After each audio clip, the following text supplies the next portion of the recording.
with a cigar and glass of wine. Atlanta, Baltimore, and Baltimore's my lock. Hall of Famers, Ben, Cam, and Adrian Peterson. Hate to do it, but Minnesota, I've got them winning. They're getting points. Carolina, Houston, Carolina's my lock. The saying, never doubt the heart of a champion. Never doubt the heart of a champion getting 9. So I'm taking the Eagles to keep it close in New Orleans. Thanks for watching.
Because in this game, watch out, he can fly. You can be a follower or you can be a rebel.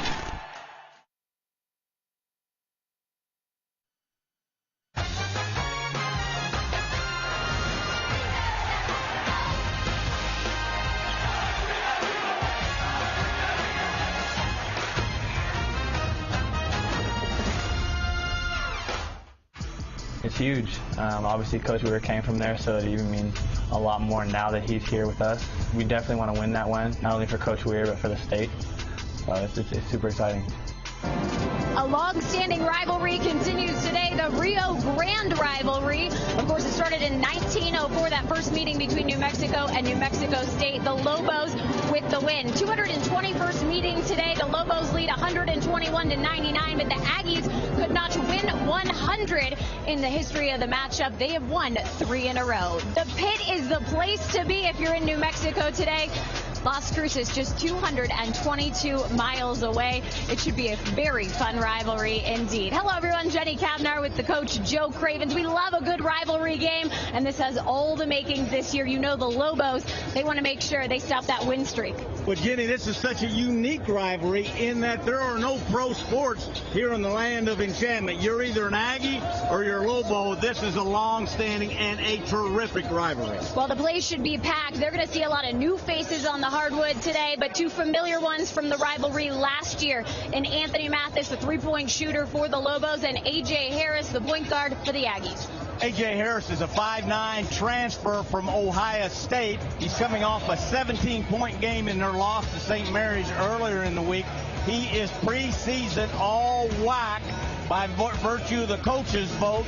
He is terrific in the open court. The Lobos are going to have to find him early on. And this is a great matchup between the Lobos' leading returning scorer and one of the best shooters in the NCAA last year. Anthony Mathis can shoot it from here to Hoboken. He shot 49% from the three-point line last year. Jenny, this is a great matchup. The Lobos like to shoot, and they do it well. Will they have home court advantage at the pit today? And can they stop the quickness of the Aggies?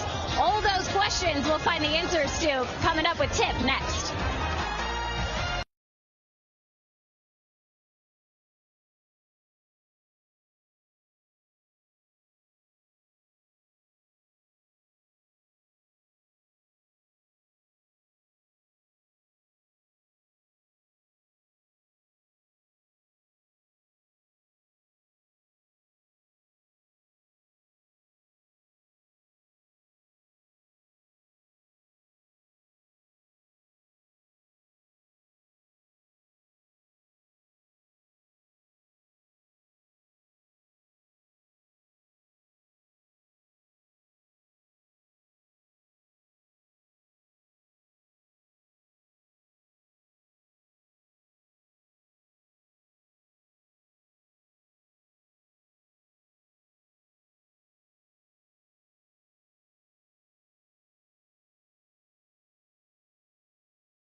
Mountain West basketball on AT&T Sportsnet is brought to you by Steel. Find your Steel dealer at steeldealers.com.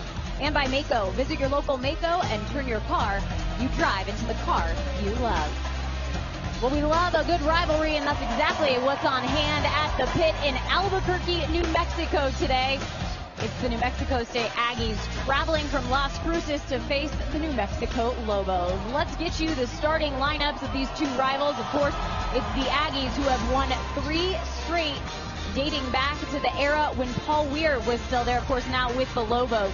JoJo Zamora, Clayton Henry, A.J. Harris, the point guard for the Aggies, C.J. Bobbitt, and Eli Chua. And then for the Lobos, Corey Manigal, Vance Jackson, Keith McGee, Makwach Malawach, and Vladimir Pinchuk, the 2 returners.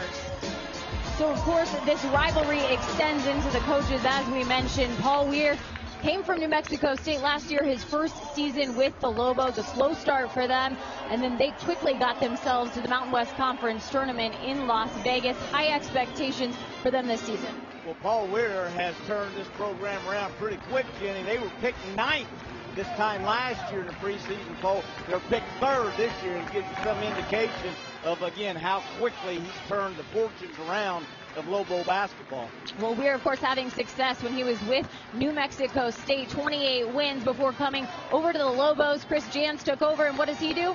28 wins in his first year, WAC Coach of the Year. Well, we were kind of coaching 28 wins for Paul Weir his first year. Chris Jans comes in, 28 wins his first year. I was thinking maybe I should coach there next year, just write in 28 wins. I think that's how you do it. That's exactly right. Well, these two know each other well, both basketball programs. Of course, the fans know each other well, too. You can tell things are already a bit heated in the stands. The energy is rocking, and the pit is ready to see some good rivalry basketball.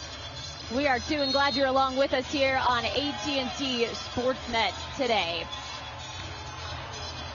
Well, here's the tip, and in control, New Mexico State. They're wearing all blacks today. Of course, New Mexico, they're trading in the cherry and silver for turquoise, part of the Nike N7 program, celebrating Native American Heritage Month.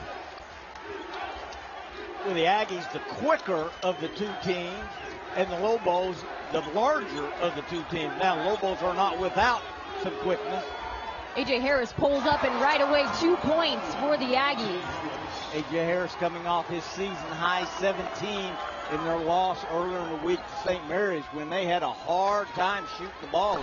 Vance Jackson, the transfer, answers. He was at UConn, set out last season, and Mountain West preseason newcomer of the year this year.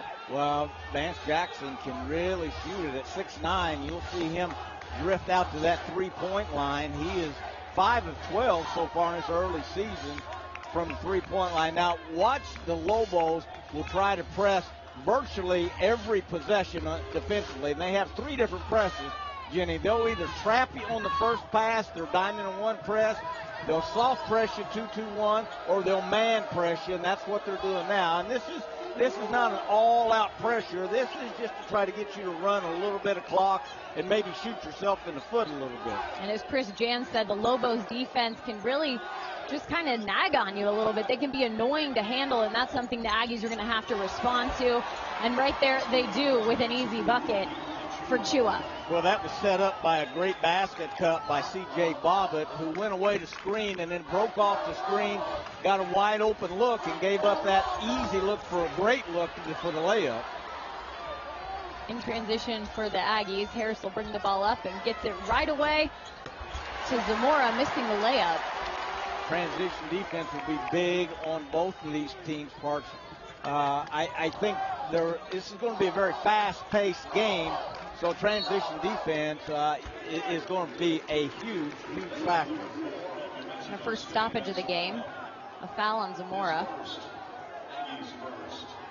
And it was interesting listening to Paul Weir during their shoot-around today, Jenny, about transition defense. He said in transition defense, you do not have a man. You do not have a matchup. And watch for them to play that very theme with all their defense. They'll switch every ball screen. You'll see big guys guarding small guys guarding big guys. Not so much with the Aggies. They're a little bit more traditional as they play their half-court man defense. Well, speaking of switching, we'll see lots of players on the floor today as Anthony Mathis enters the game. Terrific shot there by the 6'9" Mathis, a junior college transfer from Indian Hills Community College. He started his college career at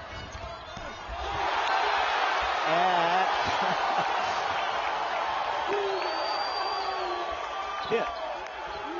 A little delayed reaction where he started his career from. Yeah, for Corey Manigault going back-to-back. 4 points for him now. As I said, it took me a while to get it out, but he started his career at Pitt, transferred to Indian Hills. He has led the Lobos in scoring in both of their previous 2 games.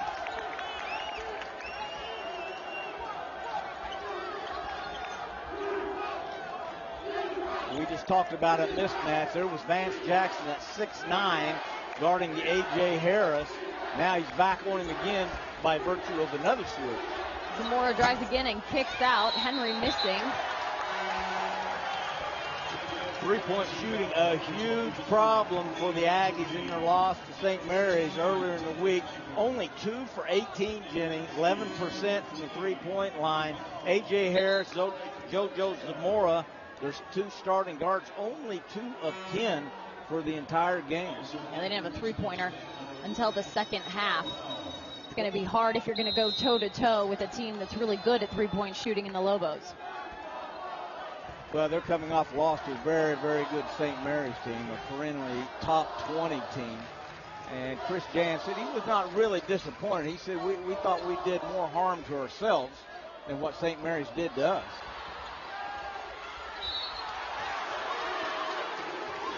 Ball floating around, and it's going to end up as a foul. Foul's on Bobbitt, his first of the game. Anthony Mathis trying to pick that loose ball up and get to the basket. Anthony has not shot a free throw yet this year. Of course, we're only 2 games into it, but as we talked about in the opening, one of the great three-point shooters in the nation last year, shooting just under 50%. He was 4th in the entire nation. So Bobbitt out, Muhammad Chan in for the Aggies. Also, Dane Kuiper, another outstanding three-point shooter in for the Lobos. And a fast break for the Aggies, only to be turned back over and a foul call on Henry. Now, the one big glaring problem for the Lobos, again, after only 2 games, is they have averaged over 20 turnovers in both of their games this year. They're coming off a nice win beating Iona on Tuesday night, 90-83, where they shot the ball over 50% from the field, 40% from the three-point line, but they had 20 turnovers. They can't expect to have a real high level of success by giving up that many possessions in the game. Jordan Arroyo also checking in. A.J. Harris doing a great job of trying to keep the ball out of Mathis's hands. And Keith McGee missing on the drive. Great move, great strong drive there. McGee just not able to make that one go in.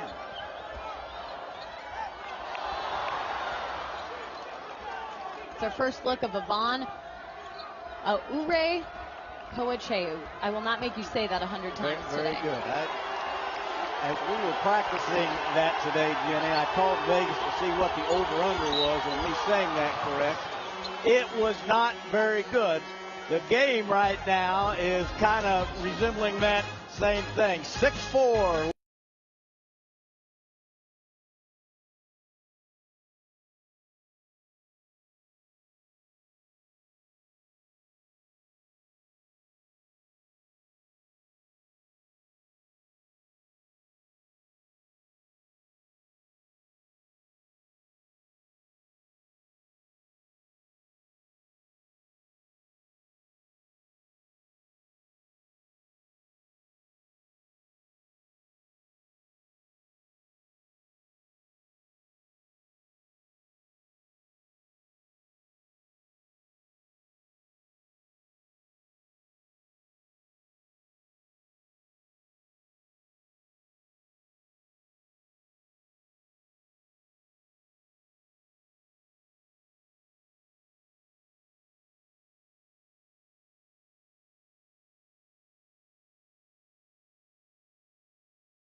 It's the Jazz and the Celtics. Tonight at 5 on AT&T Sportsnet. The Mountain West preseason poll is brought to you by your Colorado Chevy dealers. No surprise that the Nevada Wolfpack picked to finish first again in the Mountain West Conference. The San Diego State Aztecs right behind them, both making the tournament last year. The New Mexico Lobos picked third. That's a long way from that preseason ninth the season before. And, of course, last year, a tale of two halves for them. Well-deserved. Well, they were picked ninth in the preseason poll. They finished third. They finished the league schedule 7-1, and that man right there, Paul Weir, got them all the way to the final game of the conference tournament against San Diego State. He did a great job in his first year, kind of changing the style of play, changing a lot of things in this program in a very, very short period of time. So since December 17th, an 18-7 record under Paul Weir. Of course, his first year now into his second year. And Aure Koochea misses the second of 2 free throws, so now the Aggies within 1.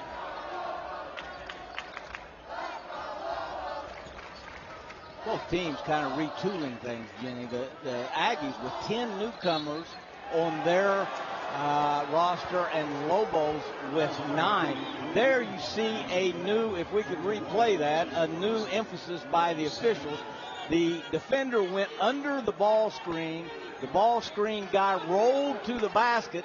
Now the officials have determined that is the defensive player's possession. That's his area, and if he rolls into that player, it's an offensive foul. That's the first time I've seen it called this year. See if Aggies can capitalize on points.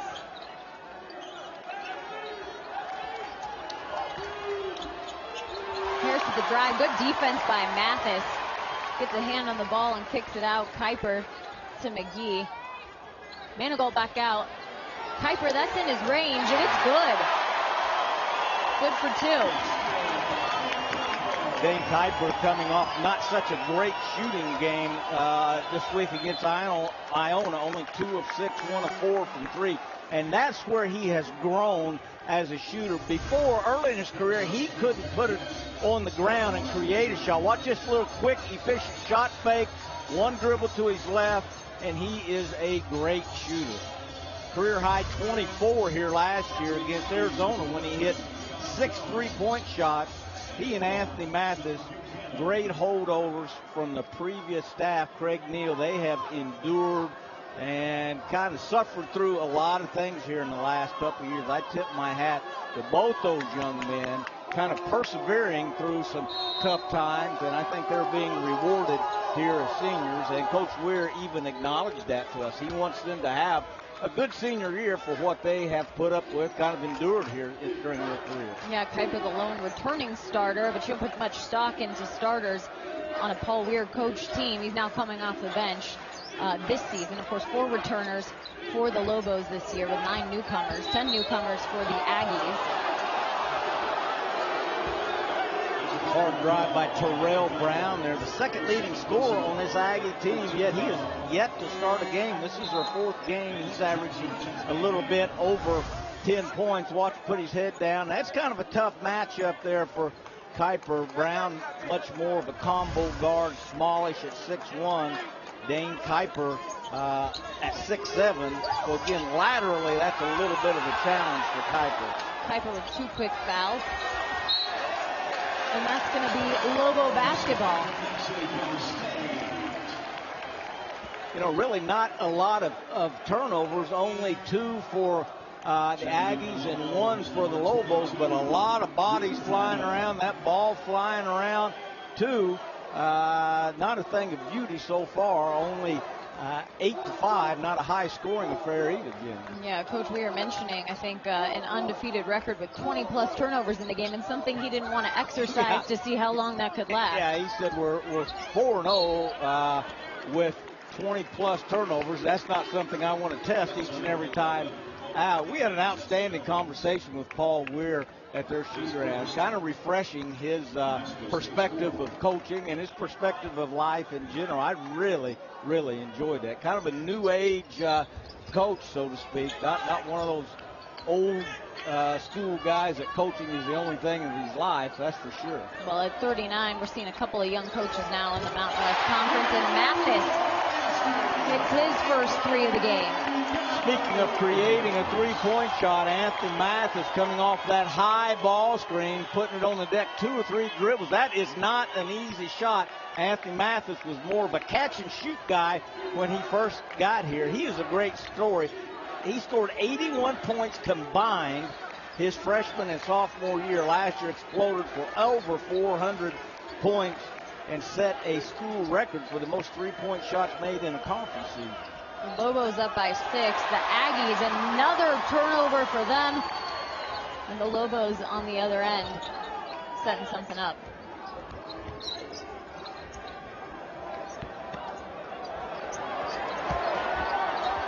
Vance Jackson into Pinchuk, and that's good for 2. Well, way too easy a post catch here. Pinchuk caught that with almost 2 feet in the paint. And I was about ready to criticize Vance Jackson for not passing that ball and getting it reversed. He ultimately is the guy who made an outstanding post pass, almost a high-low pass. Remember, Vance Jackson is 6'9". He has great perimeter skills, and I like Pinchuk, who's coming off his career-high 30 minutes in the last game played, but just took his time, backed it in, and laid it up. Watch Anthony Mathis come off of this ball screen and come off of it tight, shoulder to shoulder, and create his own shot there. Again, that is not an easy shot. Now watch the big German Pinchuk here. Catch it, take his time. See, there's not a double team. Back his man down, rhythm right into his go-to shot, which is a jump hook over that left shoulder. That kid has come a long way. Only a sophomore, 6'11", 235, 13 starts last year, and he has come on in leaps and bounds. So the first foul on Anthony Mathis, 4 fouls for each team. And coach, the Aggies are having a hard time scoring. It's a 13-3 run for the Lobos. Can't get that to go in. And an offensive foul. So Zamora quickly in foul trouble with 2. The perimeter for New Mexico State, A.J. Harris, Zamora, and Clayton Henry are the only players to start every game this year. As I said, both coaches, both teams going through kind of a finding themselves process here early in the year. Both teams only return 1 starter. 10 newcomers for the Aggies, 9 for the Lobos. Manigault tried to feed it into Pinchuk, and he wasn't looking, so a turnover there and another quick foul on Drew Drennan. Drennan has made a couple of very, very nice individual defensive plays. He's guarded the ball off the dribble very well a couple of times and then took that last charging foul. Drennan played his first minutes in the last game against Iona in the second half. So just 2 minutes coming into the game today in his college career. Getting extended minutes here tonight. A 3 attempt, good for Henry, and that ends a scoring drought for the Aggies that started just under 19 minutes.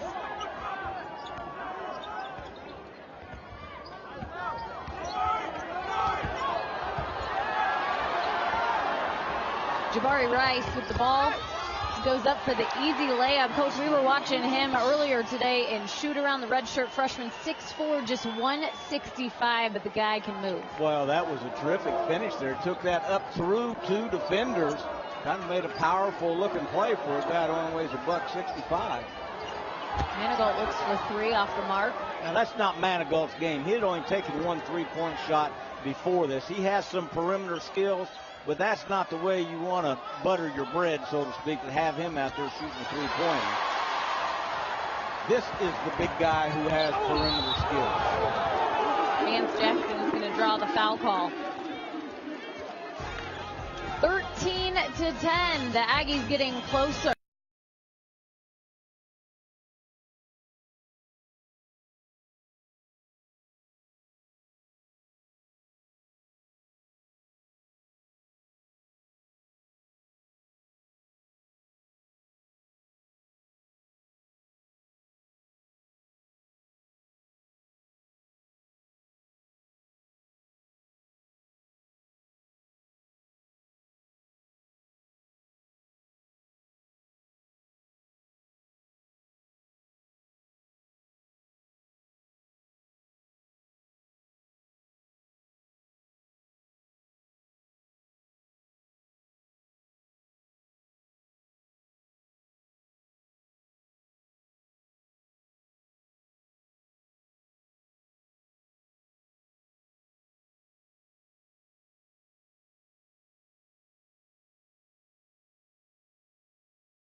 Hurry in. It's the season to shop at Tima. Welcome back to the pit. The Lobos up 13-10 on their rivals, the Aggies. Earlier in the game, I talked about the new emphasis this year by the officials that has changed things here. Watch this pass from the top here. Now, it's going to be followed by the ball screen. Stop it right there. Now, watch the way the defensive player goes under this ball screen. Before, that was completely legal to roll, the guy who set the screen to roll in to that player. This year, it has been determined that defender, that is his area, and if you roll into him, that is an offensive foul, and Dave Hall and the rest of the officials right on top of that, making the new call. Jenny, we used to be worried about getting caught up when I tell a guy, don't go under that screen. You're going to get caught on that roll. If you get caught on it now, the guy who's rolling into you gets an offensive foul. Kind of an interesting adjustment in the officiating. Well, speaking of officiating, 3 great officials tonight, David Hall, Mike Reed, and Tony Padilla. They're looking at this right here to see if it's a 3 or a 2. Of course, this coming from Kuiper earlier. Looks like that toe right on the line. Tough to tell. That's tough to call. That's tough to call. Check to see if it was a shooting. There's Dane Kuiper, the 6'7" senior, originally from Alaska, went to high school in Corona del Sol High School in Arizona, where he won back-to-back state championships. It's interesting, Jenny, in that we talked about Kuiper and Mathis kind of enduring through some tough times. I kind of feel like there's a correlation. Both those guys won back-to-back state championships when they were in high school. You would kind of think if a couple guys can persevere and endure, it would be guys who win back-to-back state championships. There's something to be said for recruiting winners. Yeah, there is. And I think a lot of the junior college kids you're seeing had some great postseason experience as well. There's a lot of talent, Jenny. There's a lot of talent in this game, both junior college and transfer-wise. Ball's on the floor. Aggies come up with it, but right back to the Lobos. Pinchuk in trouble underneath, kicks it out. And the first look for Malawach.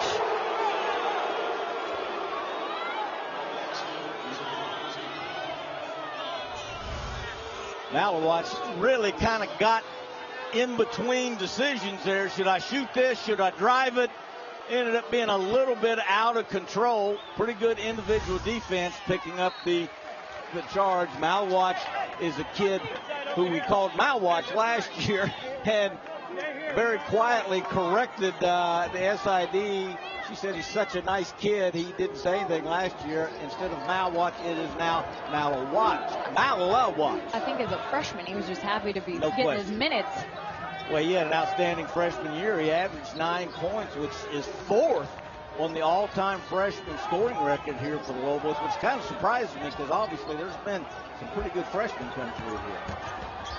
16 fouls for both, so we're going to watch and see if this goes down as number 7 on the Lobos. Anthony it's going to be 1-1 now with the grab. So the second foul for Mathis. 1-1 coming up for the Aggies.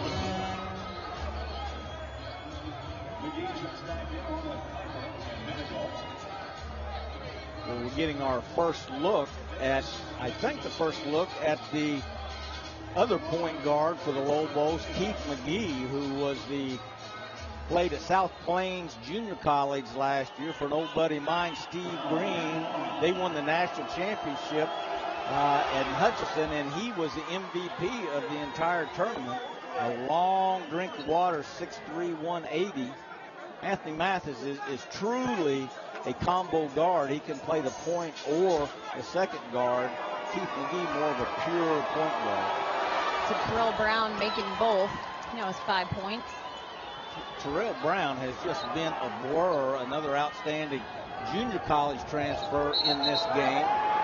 Oh, that's not the way you want to begin your first minutes of the game. Come down and drag your foot for a travel for Keith McGee. And we're seeing, to be quite honest, a little raggedy play here, which I kind of expected this time of year, Jenny. Jenny, I can remember when the season didn't used to start till Thanksgiving weekend. Opening date of the season this year, November 6th. I can never remember the season starting that early. Can't start soon enough, right? Come on. October, let's get it going. Well, they'll be starting in September before the World Series starts here if the coaches have anything to say about it. So A.J. Harris with the make. It's now a 9-0 run for the Aggies. We thought we might see this a little bit of back and forth, and it's exactly how things have been scripted in the first half of the first half. And they just took the lead, 14-13. I believe that is their first lead of the game. Actually, I think they led 2-0. I think Harris hit the first basket of the game, and then the Lobos came down and hit a basket. And I don't think they've had a lead since then. We'll say that anyway, Gina. I don't know if that's right or not. But, I think you're right on point, why let the facts get in the way of a good story? That's right. Call it how you see it. Exactly. Oh, it was 4-2, Frank. That's why we have the best stats guy in the land of enchantment right here. And he's a detail guy. That's the reason we never get along. You know, I kind of like to make things up as I go along. Frank is always holding me to the numbers.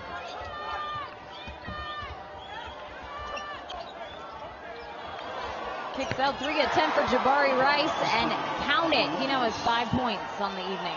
But Jabari Rice, I thought that was out of rhythm for the redshirt freshman. He kind of made a ball fake to a pass and just went up for a shot.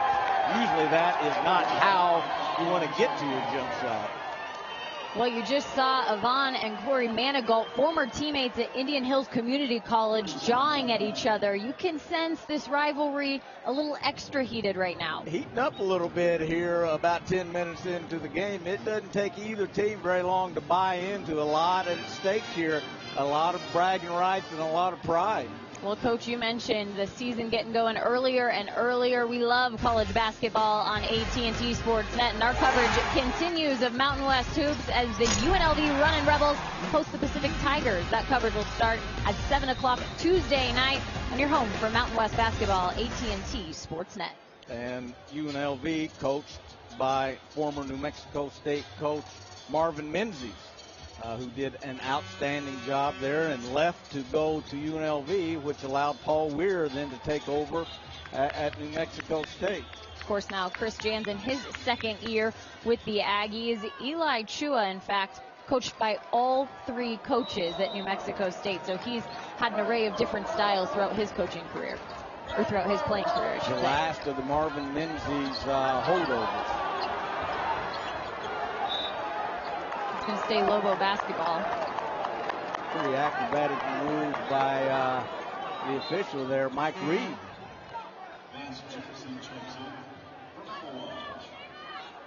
So Drew Drennan going to inbounds the ball, and he's already doubled his collegiate minutes in one game today. You know, I don't want to say he's gotten a lot of time in the first 2 games. I don't even have him on my board, so I'm glad you do and can tell me who he is. Vance Jackson for 3.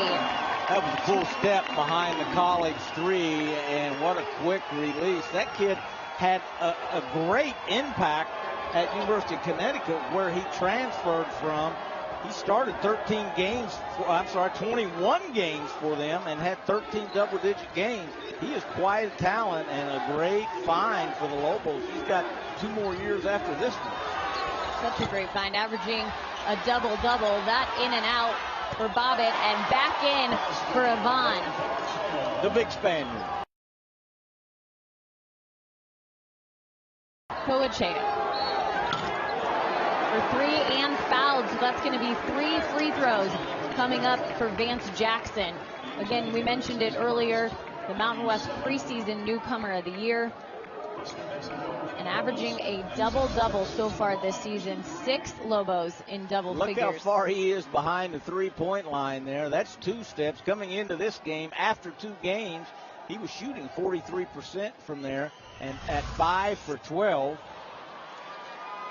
So it's not by chance that he can shoot it in there. And the other thing is he doesn't just kind of stand around. He led the Lobos in rebounding their first 2 games. In fact, he's averaging a double-double coming off an 18-12 game against Iona. Again, this kid is a talent. So 6 points for Jackson, coming from UConn as a transfer, where he averaged about 8 points a game, 40% from the field, and 3-point percentage close to 40. He's originally from Pasadena, California. Kind of thought when I saw he went to UConn from Pasadena, he might have been driving home one summer, just stopped in Albuquerque and never left. He liked the green chili, I think. That's right. Christmas chili's pretty good, too. Chili. So here's that pressure defense from the Lobos. Aggies get across half court. Both teams have been all man-to-man half-court defense. The Lobos not pressuring quite as much at full court as I thought they would, but the game has been kind of disjointed a little bit, so to speak. And C.J. Bobbitt, the DU transfer, with 2. And that baseline drive, Jenny, is not by chance. New Mexico State runs their offense kind of high and wide, so a guy drives the baseline there. It's tough to get from the weak side to pick him up. I think you'll see several uncontested baseline drives to the basket by New Mexico State. Manigault has 6, and the Lobos trail by 1.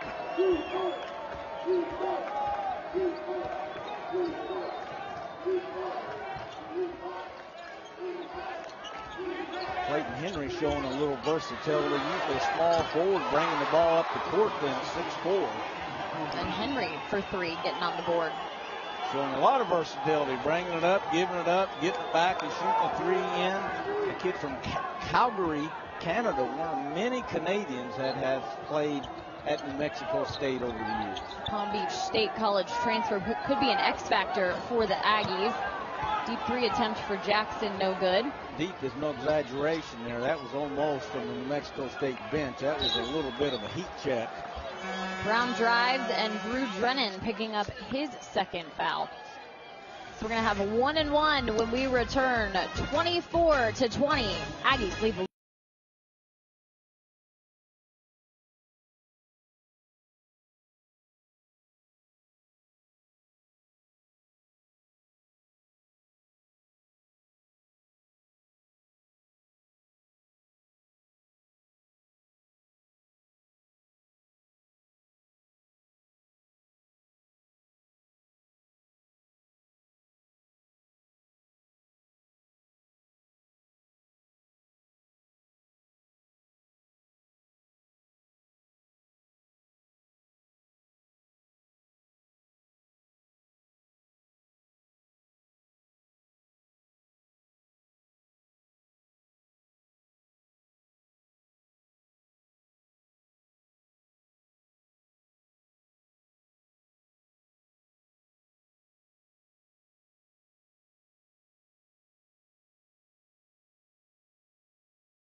Book an appointment at Mako.com. Aggies up 4 with 6:44 to go in the first half here from the pit. Well, there is a little rivalry of old teammates going on. Indian Hills Community College last year featured Aggie Ure Ochoa and Corey Manigault for the Lobos. These two facing off on the hardwood today, and it's starting to get a little bit heated between these two. They had a pretty good season, 33-1, losing in the Junior College National Championship game. So a lot of nice work together, but it's not so nice today, is it? No, they're going at each other pretty good. They lost to Keith McGee's team. I talked about South Plains College, coached by Steve Green, winning his 3rd national championship last year. McGee being named the MVP of the tournament. That was a terrific final in the National Junior College tournament last year. So Terrell Brown with the 1-1. I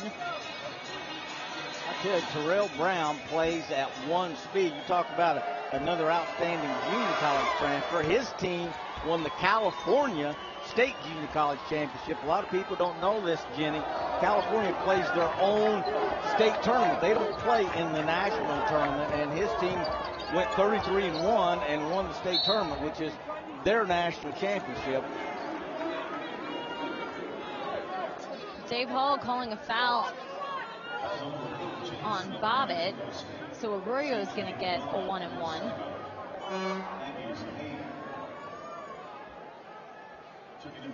Dave Hall, one of the great national level referees, 34 straight NCAA tournaments, several Final Fours, and a friend of your dad. He is a friend of my dad's. They grew up in Denver, Colorado together, played a lot of summer baseball, big competitors, and good friends.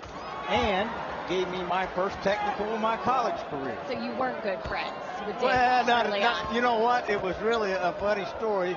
I was the interim coach at Utah, and it was against BYU, of course, a big rivalry. And I came way out on the floor, and David came over and kind of put his arm around me and said, "Coach, you can't come out this far," almost like a father to his son, walked me over to the sideline and reported he'd given me a technical. No one in the crowd even knew it, but we get a big laugh out of that over the 20-some-odd years that's happened. But he is an outstanding referee. So Terrell Brown back at the free throw line after a Mathis foul. 3 on Mathis. And it looks like Keith McGee getting ready to check in again. Terrell Brown plays at 1 speed. He is a blur. Boy, he is all over the place. About half the time out of control, but he gets an awful lot done. He's the second leading scorer on this team, Jimmy, and he hasn't started the game yet, but I'm telling you, you talk about a big-time motor. That kid is all out every possession. Missed both free throws and gives an opportunity for Drew Drennan to get an and one. Drew Drennan is making a huge splash here tonight. Rivalry game really stepping it up. His first points as a Lobo. See, as I watch Terrell Brown there, I talk about, what an energy level he plays at. He's almost too nervous to be a good defender because he moves his feet. He was in good position there, and through that nervous energy, he kind of took himself out of position to guard that baseline drive. He'll have to slow down just a little bit to be as good as he can be. But, boy, I love how hard he plays. Misses the free throw, and the Lobos trail by 4. Yeah, we're gonna start to see a lot of whistles in this one. These two teams are getting kind of chippy, and I think the referees want to make sure it stays under control. Well, the Aggies are undaunted, coming into this this type of environment with this level of rivalry. Boy, they have played hard and competed like no one's business. And this kid here, A.J. Harris, at 5'9", 175, got a heart of a guy about 6'10". He started his career at Ohio State. You don't go to Ohio State unless you've got a little bit of game, Jenny. He's from Dayton Dunbar High School, which has produced a whole bunch of major college basketball players over the years. So both free throws good, 28-22, and the Lobos in a lot of foul trouble. Drennan out of the game, 3 fouls for him. Mathis, 3 fouls. Malawach entered. Well, I think some of that has to be due to how aggressive New Mexico State has been offensively. They have just put their head down and driven the ball on several occasions, and the Lobos having a little trouble staying in front of the ball and picking up a lot of fouls guarding the dribble drive. Henry with his second foul. Nettleson Jackson to the line.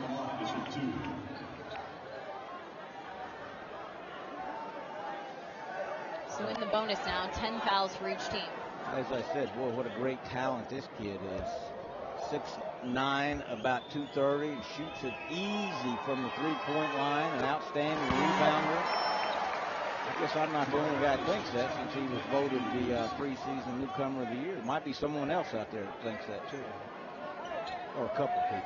Had a big first half against Iona, 13 points. He was 3 for 5 from three-point range.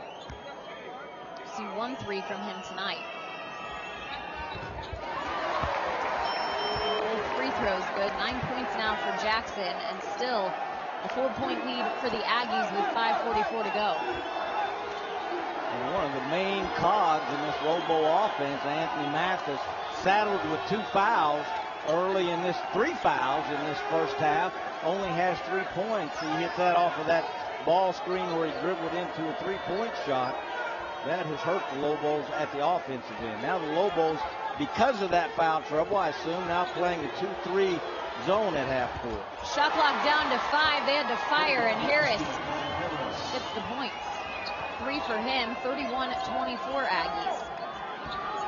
Remember, this is an Aggie team that went 2 for 18 from the three-point line versus St. Mary's. And with each basket they make, Jenny, they are playing with more and more and more confidence. The Lobos, in the last 5 minutes of the half here, are going to have to kind of hold the fort a little bit, make sure they don't go down double digits or more. 3 attempts again, and Jabari Rice off the mark.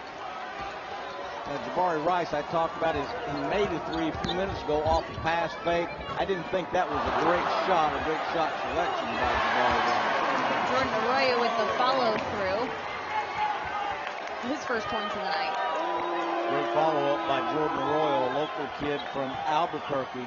You can get a lot of points, Jenny, if you go after every offensive rebound. There wasn't anything pretty or skilled about that.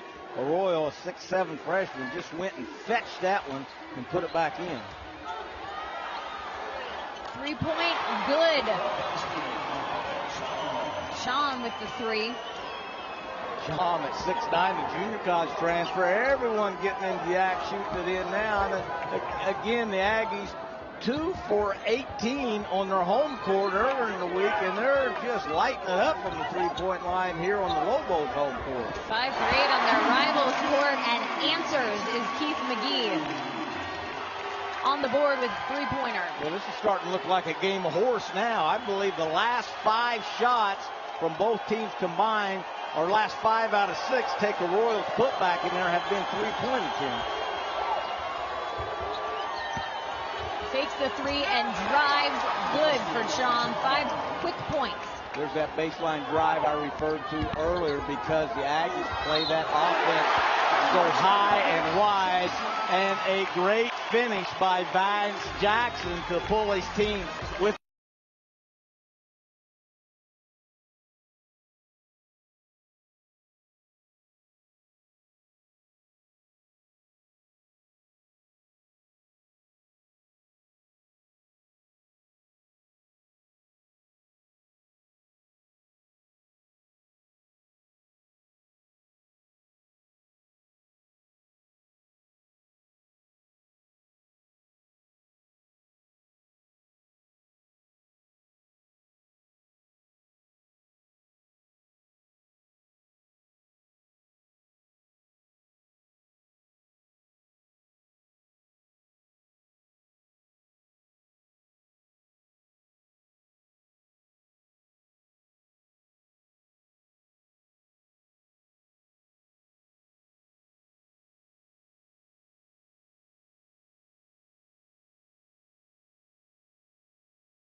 Force Reserve Mountain West Basketball Championships. Get more.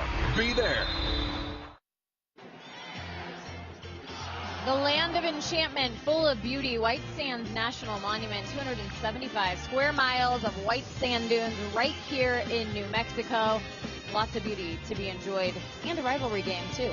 Well, Jenny, I landed here last night at 5:45 as the sun was setting, and I truly knew why this is called the land of enchantment. It was so picturesque. It looked like you were looking at a portrait out the airplane window. It was absolutely breathtaking. We have quite a rivalry game going on here at the pit. 5-point game. The visitors lead, and in fact, they've won the last 3 straight. They're looking to make it 4 straight for the first time since 1993-94. Well, Jenny, I said earlier this looks like a game of horse. This has been a shootout. New Mexico State is shooting 70% from the field, 62 from the three-point line, again, after shooting 11% from the three-point line in their last game. The Lobos, on the other hand, 66% from the field and 60% from 3. Did anyone mention the word defense before this game started? I think we'll be seeing some coming up. Vance Jackson, 11 points. Got fouled before the break. Turns it into a 3-point play. I kind of have a feeling both coaches may bring that word up at halftime. The Lobos now in their hard trap, hard press. Didn't get a chance to really set that first trap very good. The Aggies doing a pretty good job of handling it. Of course, you know when you come in here to play the Lobos, you're going to have to handle that pressure. So Chris Jans did a great job of going over their press attack in their walkthrough today, or this morning, I guess it was, about 9:30. Aggies during shoot around before the game, very vocal, very energized. Lobos seemed more concentrated, and the putback there for Chom. Chom having a big, remember he just hit a three-pointer about 90 seconds ago at 6'9", getting to the offensive glass. Someone really missed the block out there. And on the back door, Kuiper missing the bucket, but fouled.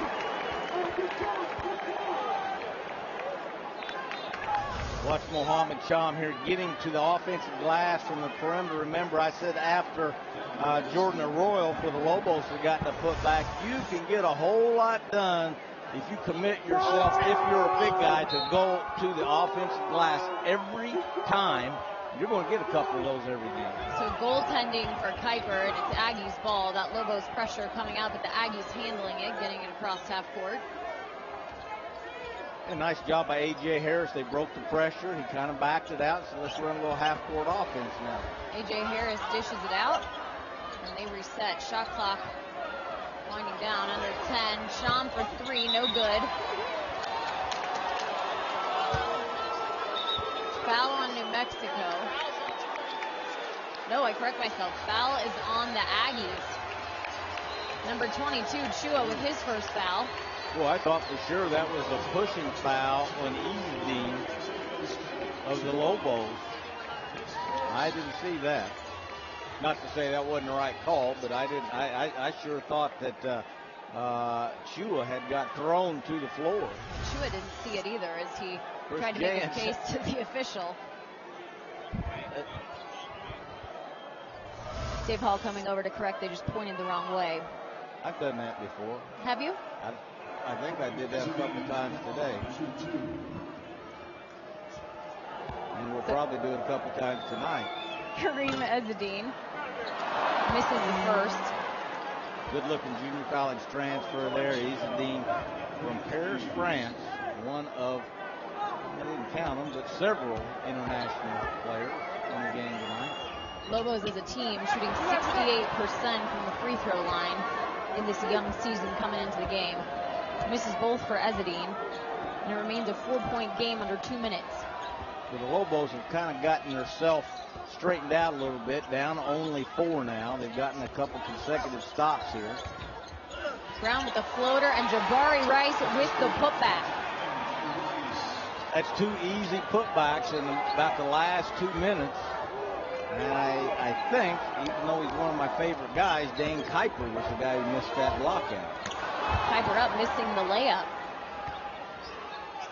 For some athletic teams, Jenny, the best offense is just to throw it up there on the glass and then tell the guys, go get it. Harris feeds it in, and Avon with an easy 2. The big Spaniard.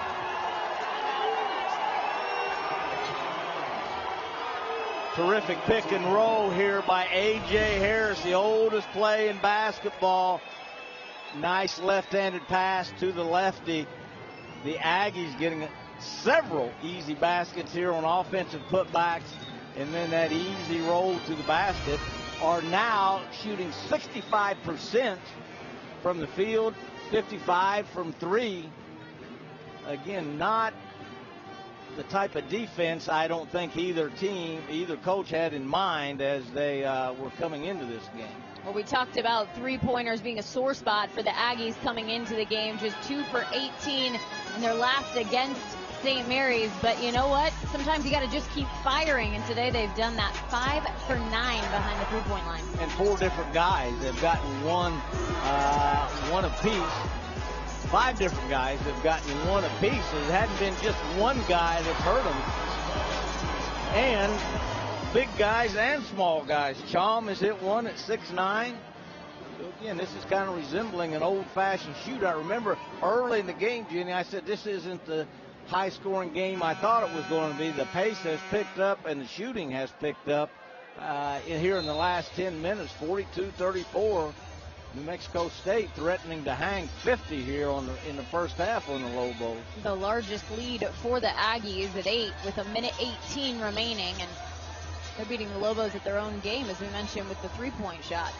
Well, the Lobos, once again, I thought had made a little bit of a run and kind of tightened things up there. They were only down 4, 34-38, and then they gave up the offensive rebound for a basket, and then that easy roll to the goal for a basket. So they need to kind of get a stop and try to keep this thing from getting to 10 points before it goes to halftime. Ball tipped off Manigolt's pass. It'll stay Lobos basketball.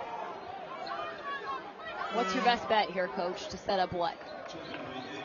For the last play for the Aggies, or on this offensive possession? Yeah, on here? this offensive possession. Well, first, they've got to beat this man-to-man press here, and if they get an easy shot out of this, they won't set anything up. They'll just take it and go. And Chris Jans today said sometimes we're best when we're not running anything. We're just playing. Corey Manigault rips the ball out of the hands of an Aggie and back up for points. Boy, he just took that away and put it back up. That was a man playing against a boy. Strength-wise, there, Manigault is a big, strong fella. Now look for the Aggies now to be a little bit more deliberate at half court. They won't be able to get the last shot, but they should be able to get a quality shot here. Looks like the Lobos will probably get the last shot of the half. Ooh, that pick and roll. They spread you out so much when they hit you with that roll down the middle. There's no weak side help can get there. That's a third offensive rebound and putback. Lobos better get their block out straightened out at halftime, or it's going to be a long second half. Again, the Aggies are just throwing it on the glass and going and getting it and putting it back in. Chom with 9. Remains an 8-point Aggie lead, and they get caught up. And that's not what the Aggies needed with less than 4 seconds to go to put them back at the free throw line. Foul on Buchanan. A lot of early season mistakes here, Jenny, which you would expect. Both teams only playing 3 or 4 games. Both teams still trying to figure out their own styles. A lot of newcomers, transfers. Both teams only returned 1 starter. I mentioned a couple times. The Aggies with 10 newcomers and the Lobos with 9. And Jenny, that's a bunch. When you get your program going, you want to have maybe 3, a rotation of 3, 4 at the most new guys coming in a year. When you're bringing in 9 and 10 guys, I mean, it is a complete overhaul. I'd have trouble remembering my guys' names probably with that many new people in there. Manigault makes both free throws, so a 6-point Aggie lead. 3.7 left in the half. Now the Aggies just need to get it in and not get a turnover. It leads to an easy basket here with just a couple seconds left. Tony Padilla pointing out, I don't think that it was a clock issue. I'm not sure exactly what it was. 2 seconds left. Now they reset the shot clock to 3.7. Aggies will inbounds. Get the ball up court, and Brown throwing it up in the air.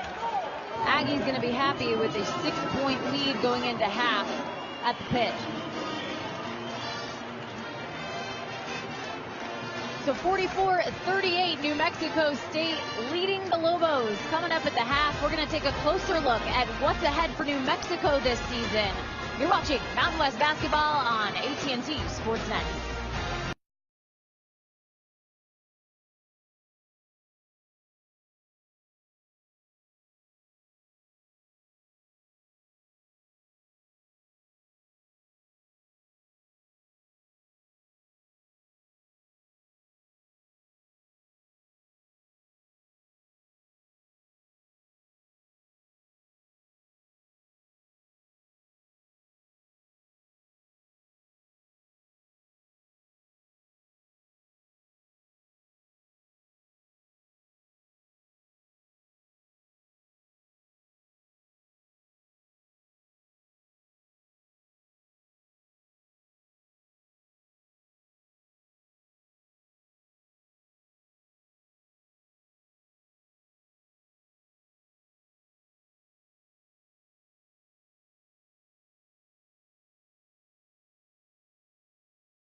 UNLV plays host to Pacific, Tuesday on AT&T Sportsnet. 44-38 at the pit. It's the visitors, the Aggies, leading by 6. Jenny Kavnar back with you for our College Hoops halftime report here on AT&T Sportsnet. Well, last year for the Lobos, it was a Jekyll and Hyde type season for Coach Paul Weir's team in his first year. A slow start, finished by a trip to the Mountain West Conference Tournament Finals. This year, they look to pick up where they left off. 5 weeks into the 2017-2018 basketball season, the New Mexico Lobos looked lost. In 11 contests, they'd managed just 3 wins and lost to in-state rival New Mexico State twice. After the team's second 4-game losing streak, the switch finally flipped and the Lobos began to heat up. There's a 3 dropped in for Baptist. Look out, the Lobos are up 11. For New Mexico's first-year head coach Paul Weir, the success was a confirmation of the talent he'd seen each day in practice.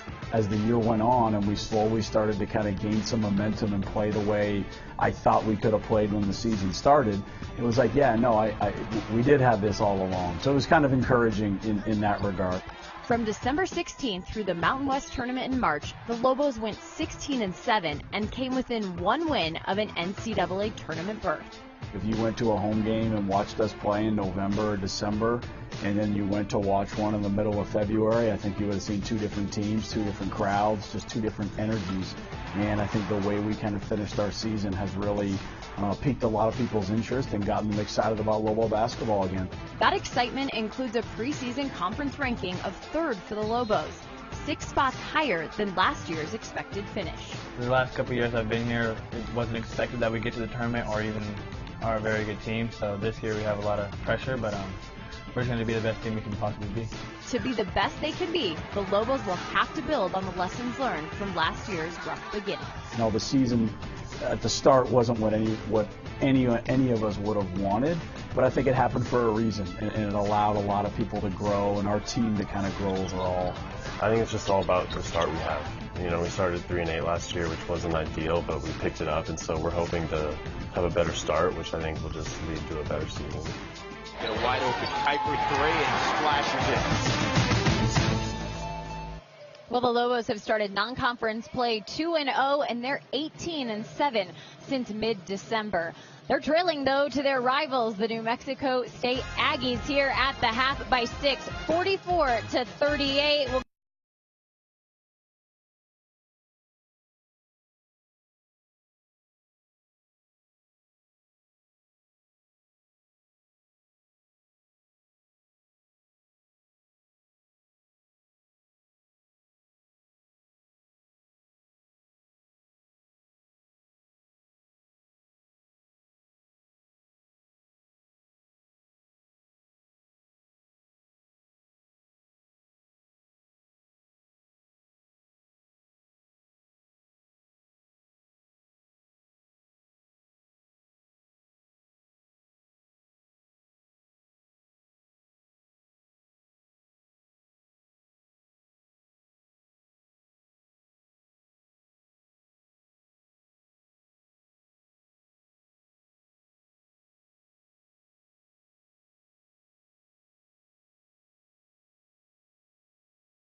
These Rockies sure can swing it.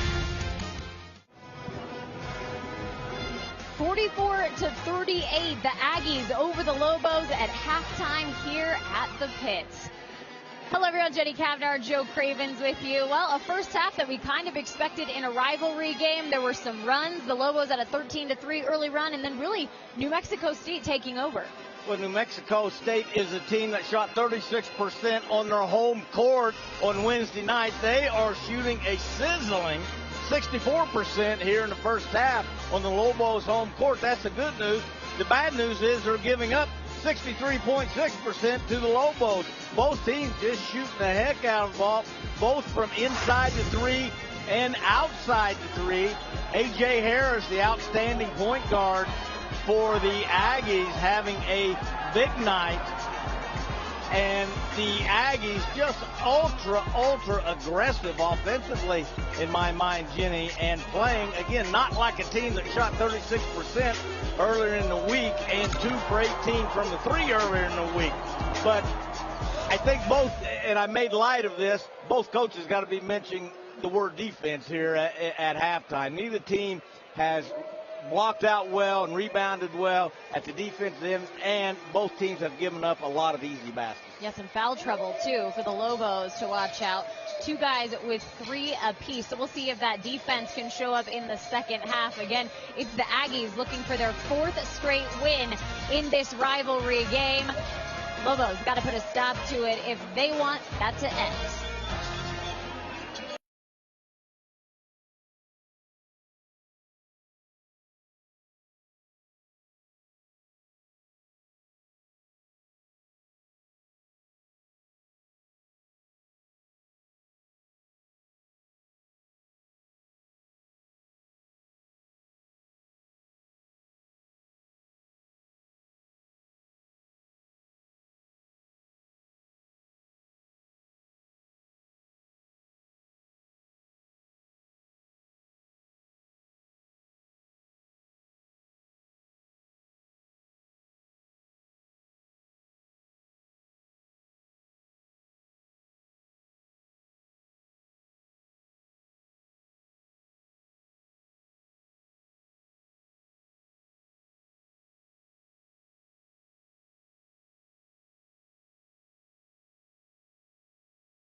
It's the Jazz and the Celtics, tonight at 5 on AT&T Sportsnet. You know it's coming.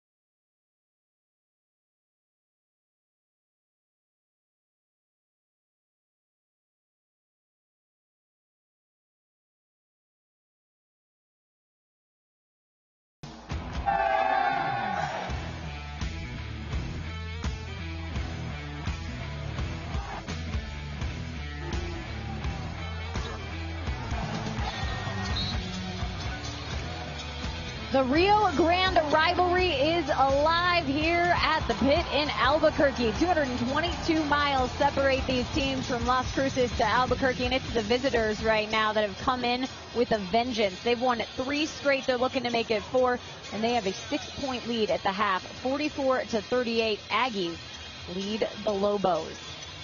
Well, should be an interesting second half. Coach, you mentioned defense. That's going to be a big key for Chris Jans. Of course, his leading scorers, they've been able to spread the basketball around. Well, A.J. Harris is coming off a 17-point game when they lost to New Mexico. He is playing with great poise and great energy, the little transfer from Ohio State. Lobos shooting 63.6% from the floor. Vance Jackson, who averages a double-double, 12 points for him. Corey Manigault also in double figures with 10. Well, no surprise there at those top 2 guys. That's their leading and third leading scorer. The surprise is, not a surprise, Anthony Mathis was only 1 basket. Early foul trouble has really taken him pretty much out of the game altogether. Let's look for him to kind of start getting heated up, so to speak. He only played 7 minutes in that first half. 3 fouls, 3 points. Not great for Mathis, but he will be on the floor for the Lobos to start this second half. You know, Jenny, Paul Weir talking to him today, he was talking about the matchup. He said we are the bigger team. They are the quicker team. And I think that quickness has shown a little bit here in the first half. I think a place that you wouldn't expect it to show is those 3 offensive rebounds by the Aggies that led to baskets, just a little bit quicker to the basket than the Lobos. Lobos start with the basketball, and Mathis gets the ball in his hands. Again, foul trouble early in the first. He now has 6 points.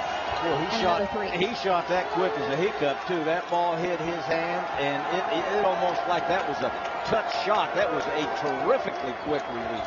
66 3-pointers for him in conference play last year. It was the most, for UNM. And we're starting this half exactly the way we started the first half, with the teams in reverse order, with the teams just exchanging jump shots. A.J. Harris with the points. And a 3 attempt for Mathis off. Mathis trying to make up for lost time in a hurry here. Watch how quickly Mathis got this shot off here. Wow, what a great shooter. The 4th leading 3-point shooter in the NCAA last year. So not a real surprise that he's shooting them in like that. And then at the other end, A.J. Harris very quickly answered with a 3-point shot of his own to give him 12 points for the game. Aggie's out on the perimeter. Harris thought about pulling up. Passes off. And here's a little bit of a matchup. You got Dane Kuiper on the 5'9" Harris. Now you got Manigault on Harris. Shot clock down to 4. And a quick shot for Zamora off the rim. And the Aggies get the ball back, but that's going to be a turnover. Zamora trying to do a little bit too much off the catch here. I thought going into halftime, Jenny, that the Aggies probably had 7 or 8 offensive rebounds. They only had 3, but they were all highlight reel, and all 3 of them led to not just putback dunks. And that's where I think that little edge and quickness has kind of manifested itself against the Lobos. In there, a little bit quicker to the offensive glass than maybe what the Lobos are used to in this young season. To the drive and back out to Mathis in the corner. Up to Malawatch, he drives and gets a block call. Malawatch looks like he's trying to find his rhythm a little bit to me, Jenny. That's the second time tonight where he's caught it. It's like he's not quite sure whether he wants to shoot it, pass it, or drive it. And he just kind of gives in and puts his head down and drives it. Terrifically talented young man, 6'7", with long arms, a great basketball body. Again, it doesn't look like he kind of has found his offensive rhythm yet. Bobbitt picking up his 3rd foul for the Aggies. In the inbounds to Kuiper, he takes it for 3 ball good. That was what coaches call a pick-the-picker play. that Kuiper was the picker, and the Aggies gave too much help on Manigault coming to the basket. Kuiper was wide open for that three, and talk about great footwork. Once he knew he was open, he was ready to catch and shoot it. Lobos cut the Aggies' lead to 3. It's starting to get loud at the pit. Drive for Harris and a foul call. Watch Kuiper set this back screen. He sets 2 screens. He sets a back screen here where the Aggies help on the guy coming off of it. Watch him right there, and then he pops. That was a nice out-of-bounds play, but that was a big missed assignment by the Aggies there. Kuiper picked up his 3rd foul. And see, you find Harris at the free throw line, and that's due. This is where the Lobos switching every screen kind of comes back to haunt them a little bit. They ended up with Vladimir Pinchuk at 6'11" on A.J. Harris. And A.J. Harris recognized that and simply put his head down and drove him. And you can take advantage of a mismatch much easier, a small guy playing against a big guy, than a big guy taking a small guy into the post. And Harris, again, with great court awareness and a high basketball IQ, just kind of spaced him out and drove him. The lefty makes bold. He now has 14 points. 1 shy of his high so far this season last week at St. Mary's. His career high is 20 that he got against Grand Canyon last season, which was his first year at New Mexico State. Pinchuk tried to get in there and get the basketball, and it's going to be the opposite effect. Another foul for the Lobos. Pinchuk at 6'11", 235. It's kind of hard to hide a foul like that when you throw a guy to the floor. He's big enough to go bear hunting with the switch. You can't hardly just kind of move, gently a guy around like that and expect to get away with it. I can't find my green pin. That's where I marked coachisms. I haven't been able to use it yet. Mark that one down. Well, the point I'm making, he's a big kid. We hear you. Harris lays it up, and it's going to be good for Chua. I tell you, Harris is causing havoc with the Lobos defense. There again was a mismatch, and he took his guy into the paint, made a nice pass, but the Lobos defense gets broken down, gets disjointed, and that's what allows Chua to get all the way to the offensive glass uncontested. That is their 4th offensive rebound that has led to points. Yeah, it was a nice pass to Chom, and his miss is Chua's make. Chom had a nice first half with 9 points, I think. 4 or 5 from the field. Vance Jackson fires for 3 and misses. That lead back up to 8 for the Aggies. I know Vance Jackson can shoot that and shoot it pretty easily, but early in this half, when they're trying to overcome a lead, I'd like to see him play, as coaches say, a little bit more downhill. Drive the ball, get the ball into the low post. Do a couple things that aren't quite as challenging as stand out there and shoot 3-pointers. And again, A.J. Harris just having his way, the smallest kid on the court, having a huge second half. 16 points for Harris and a 10-point lead for the Aggies, their biggest lead of the night. And once again, Malawatch, like I say, just not in sync offensively.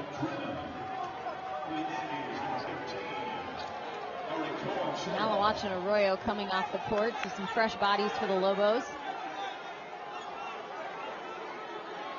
Drew Drennan back in, again 3 fouls for him. And we talked about the difference, size versus quickness. Lobos now, with their starting front line in, that's 6'9", 6'9", 6'11". And when they switch those guys again to A.J. Harris or to the likes of Terrell Brown, they're having a lot of trouble staying in front of the basketball. There's that switch again, and there's Terrell Brown taking advantage of it. He can't finish the deal, though. But the same thing, that broke to the Lobos defensive down and allowed an offensive rebound and a second shot. Well, after the drive that Brown missed, he goes out and pulls up for the 3. 10-0 run now for the Aggies. And their basketball again. Rivalry alive.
Also feel the same way. Welcome back to the pit. The Aggies on a roll, a 10-0 roll against the Lobos here, led by the smallish 5'9", A.J. Harris, who's just having his way with the Lobos, now taking advantage of all those mismatches here. You see Pinchuk at 6'11", trying to stay in front of the 5'9", Harris, and the Aggies, as I said earlier, playing with more and more confidence as the night goes on. Averages just 9 points a game at 16 right now. He only made 1 3 coming into the game. He has 2 threes, and that's kind of just the story of this New Mexico State team. Jenny, I was thinking right before break, the Lobos showed a little zone, I think mostly because of foul trouble in that first half. Now they're playing man-to-man now. I thought maybe Paul Weir might switch to a little bit of his 2-3 zone to try to keep the Aggie guards out of the paint, which is not necessarily leading to a basket, but it's breaking them down that offensive rebound. A.J. Harris for 3. A.J. Harris started his career at Ohio State. And like I say, you got to have game to go there, and he's showing a whole bunch of game tonight, from breaking them down to shooting it in from 3.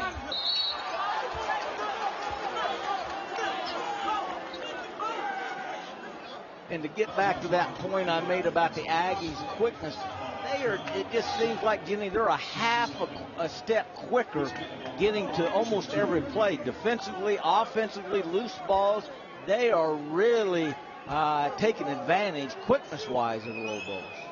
Foul on Chom, and Manigault a chance to add. He makes the first of 2.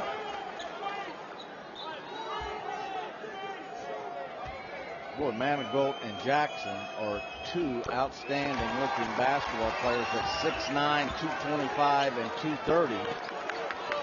But right now, it's the smallest guy on the court having his way, and A.J. Harris for the Aggies. There's that hard first trap. So out of bounds by the Aggies. That's going to be Lobo basketball. Well, isn't it interesting in that Paul Weir said today, they almost lull you to sleep with their pressure, and then all of a sudden here you are in the corner with 2 6'9" guys on you, which is exactly what happened, and they turned it over. Here's that same play that Kuiper got the 3-point shot on earlier. The Aggies doing a much better job of guarding that, and Vance Jackson not able to get to that 3-point shot. Brown with a tip on Drennan's shot. And another whistle. And the guy comes away with that amongst those three, Clayton Henry at 6'4". Quick to the ball. Speed kills, as the old saying goes, Jim. Manigault's first foul. I may have just made that up. Have you heard that before? Did I make that up? You know what, Coach? Just say it with confidence. And it's like it came from the textbook. Yeah. I forget sometimes where I hear things or make them up.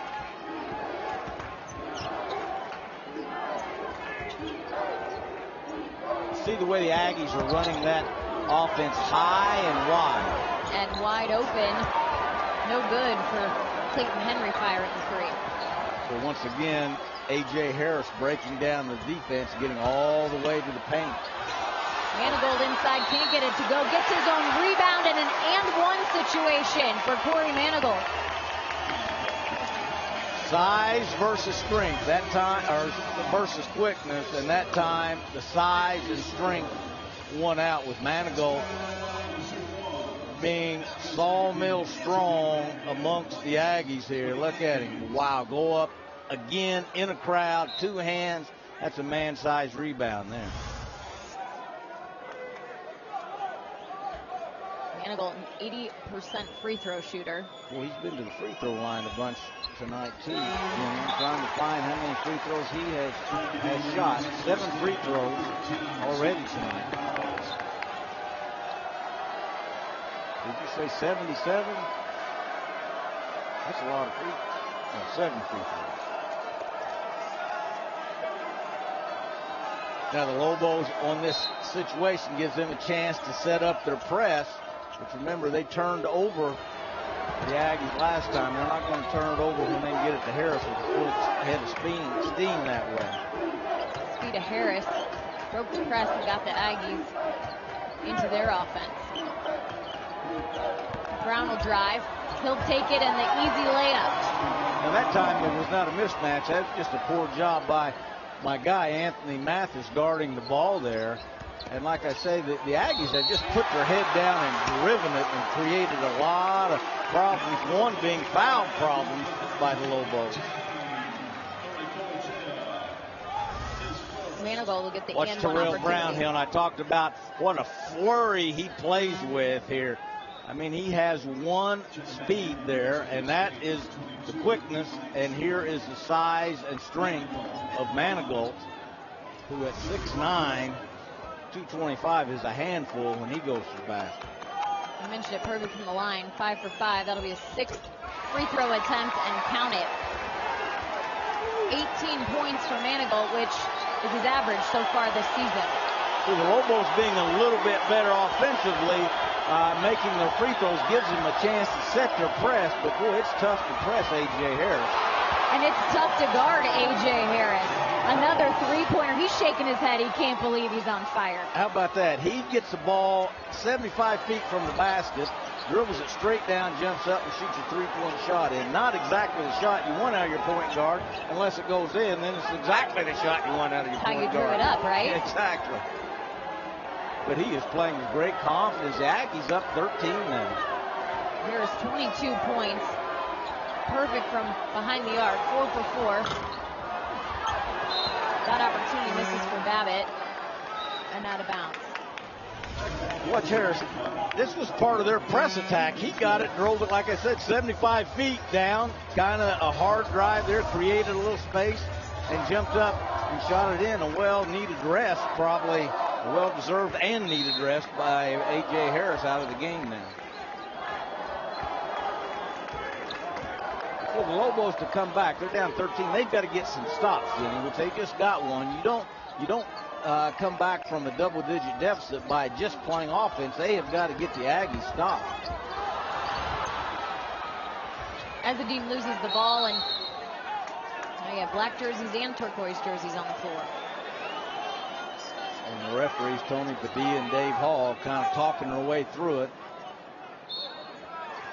Dave Hall's going to point to the call being a timeout. Well, I think when, I'm not sure that was Bobbitt, went to the floor and called a timeout. But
Welcome to the end of my career. On AT&T Sportsnet. UNLV plays host to Pacific, Tuesday on AT&T Sportsnet. Mountain West basketball on AT&T Sportsnet is brought to you by Tima Furniture. Since 1982, Tima has been Albuquerque's premier source for furniture. Tima Furniture, where style meets function.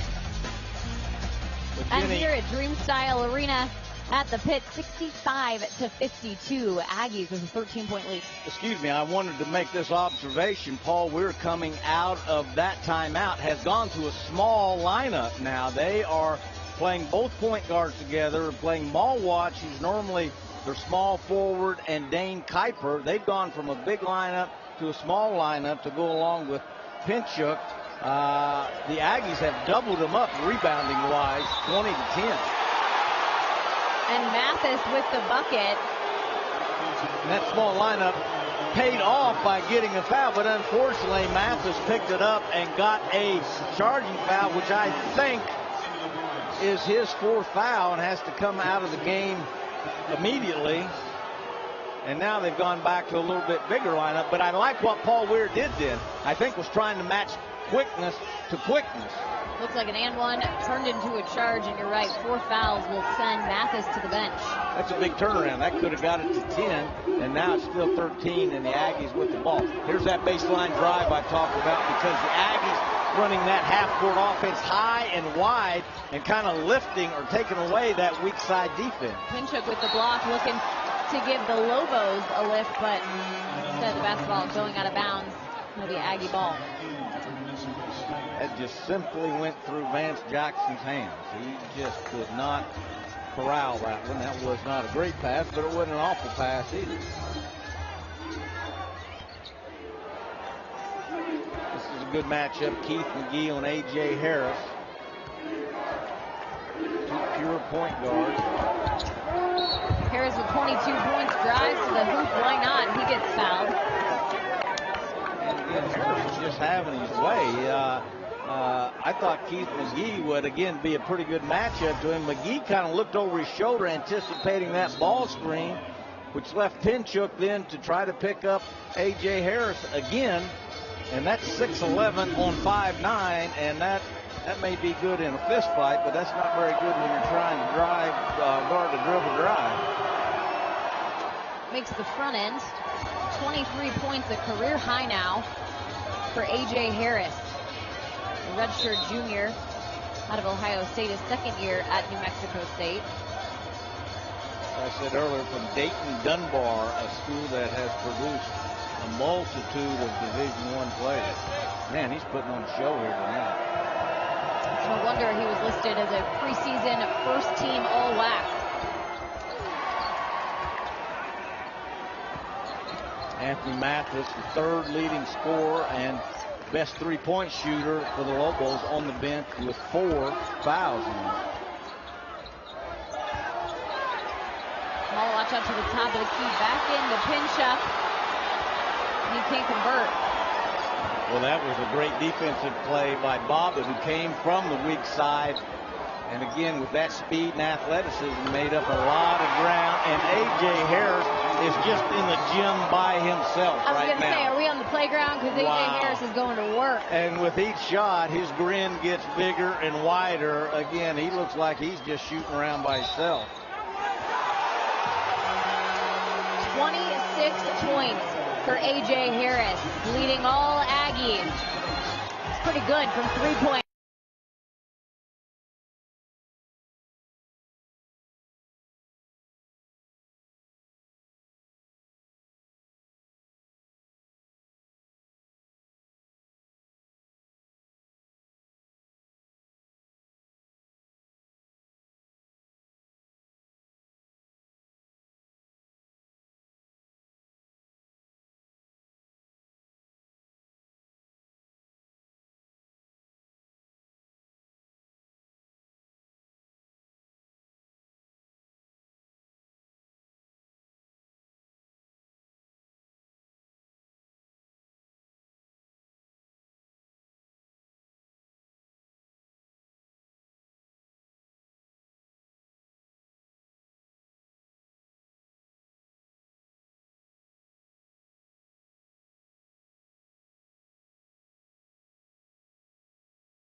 AT&T Sportsnet.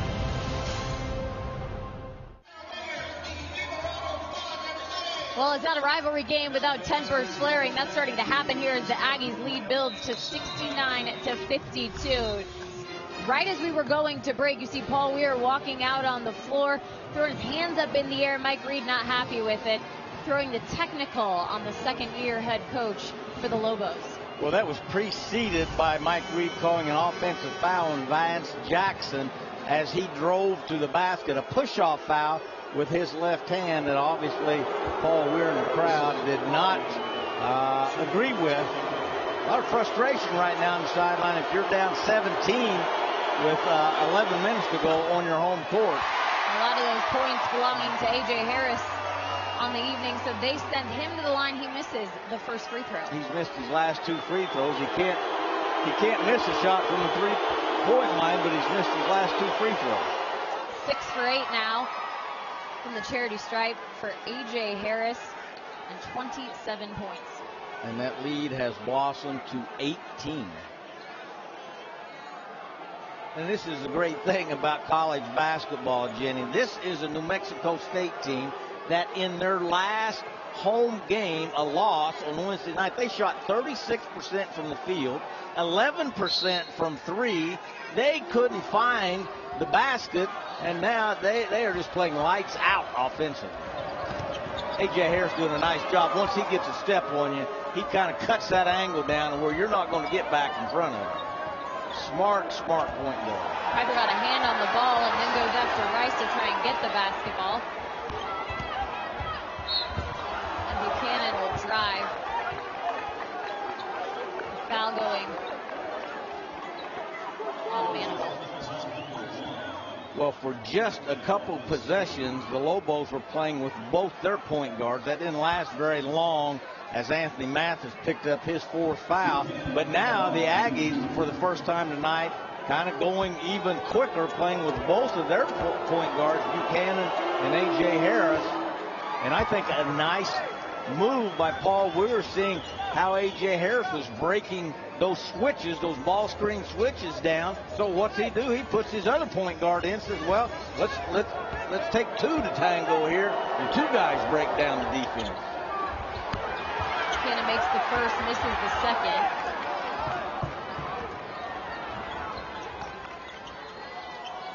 The Lobos, a lot of work to do.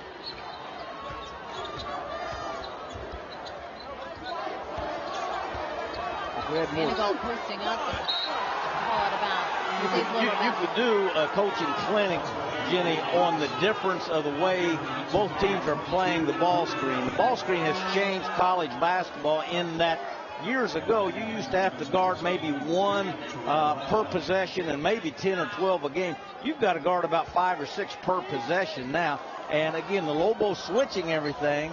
New Mexico is not switching. They are, in their terminology, shadowing it, just giving a little bit of help, but staying with their guy.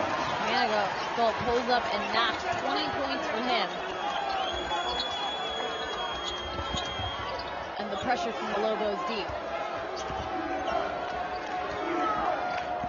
Brown brings the basketball up. No call. Drew Drennan with the good defense and Brown with the charge. Paul Weir and the Lobos thinking that was a double dribble. I'm not sure it was. I think the ball dribbled high. I don't think his hand ever got under the ball myself. Of course, I never was a very good referee either, and I was really a bad referee when I was over at the sideline. But you look so good in stripes, as we've noticed today, with our pinstripe matching. We're not talking about my arrest of those stripes. I was only in for a little while. Let's talk about your suit stripes, Coach, your suit stripes. Oh, okay. Thank you. Jackson with the drive and miss. Wow, terrific rebound there by Clayton Henry, just crashing from the perimeter. Brown with the quick shot, doesn't go. And Jackson with the quick shot on the other end. 3 missed, but a foul call underneath on Manifold. I tell you who's playing up a storm. Clayton Henry, the 6'4" junior college transfer. Got that last rebound crashing from the perimeter, and then just did a terrific job of blocking out on that last shot. There's a whole lot of things go into playing an outstanding game. He doesn't have a lot of points. Boy, he is making his presence known both ends on the glass. As I said earlier, Clayton Henry from Calgary, one of many Canadians who have had great success there at New Mexico State. Recently, Pascal Siegel, I think is the way you say that, the 6'9" forward who's playing for the Toronto Raptors right now, is having a terrific pro season, a Canadian that came through New Mexico State a couple years ago. Double bonus now for the Aggies. Henry makes his first.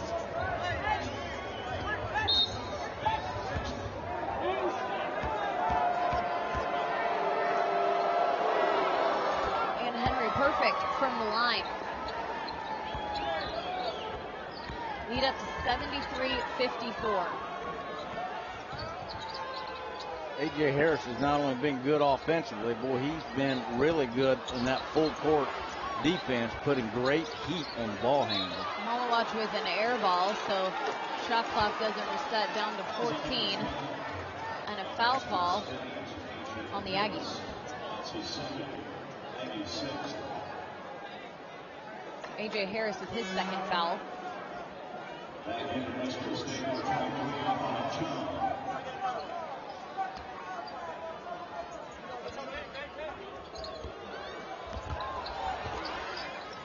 James Jackson posting up the shorter Aggie and one.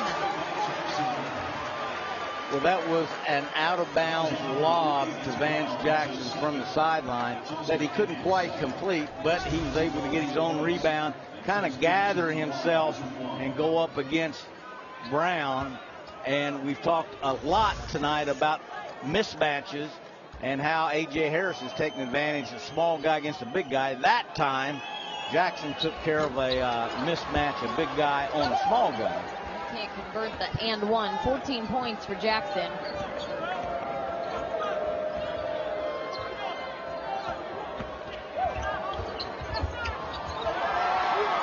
And more Aggie quickness.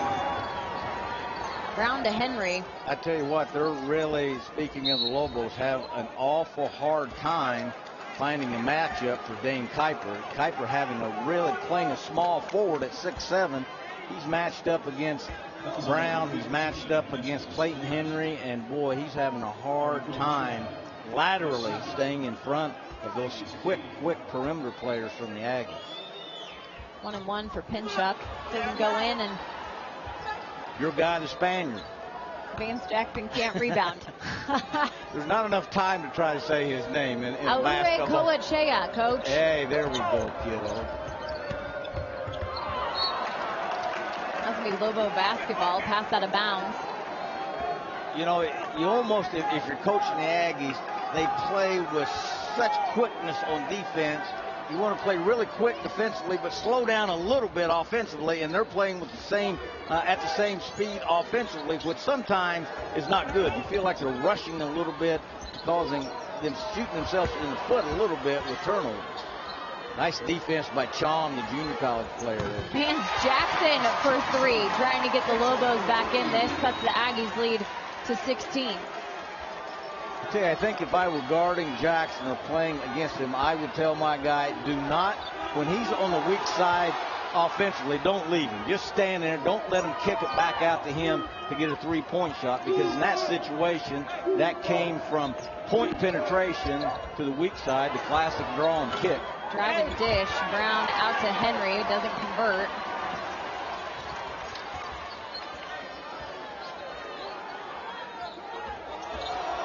Drew Drennan to Pinchuk for an easy two. And the Lobos making a little run here and kind of turning the tables on the Aggies a little bit with that dribble drive. They've got it back to 14.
Well, let's flash back to last year. It was a sweep for the Aggies over the Lobos. In fact, they've won 3 straight. They're looking for their 100th victory over their rivals in the 221 meetings today. Of course, Zach Lofton, the leading scorer for the Aggies last year. He's gone with the Pistons now this year. He averaged 20 points a game, and they weren't certain they were going to have that big guy. They knew they'd have to spread the basketball around, but all of a sudden, here comes A.J. Harris, perhaps a chance to fill those shoes. Well, I tell you, a lot can be accomplished with speed and effort, and the Aggies have played so hard tonight. A.J. Harris is just having his way. 27 points. Jenny, he is 8 for 9 from the field, 5 for 5 from the three-point line, and 6 for 8 from the free throw line. Like I said, it looks like he's just in the gym playing by himself. 5 for 5 from 3. In their loss against St. Mary's, he goes over from the three-point line, and he can't miss tonight. Yeah, he just had 1 3-pointer all season coming in, and now he adds 5 more tonight with 27 points, a career high. He misses the first free throw. 6 for 9. He can't make a free throw. He's missed 3 of his last 4. If you're Paul Weir and the Lobos, Jenny, how you like this?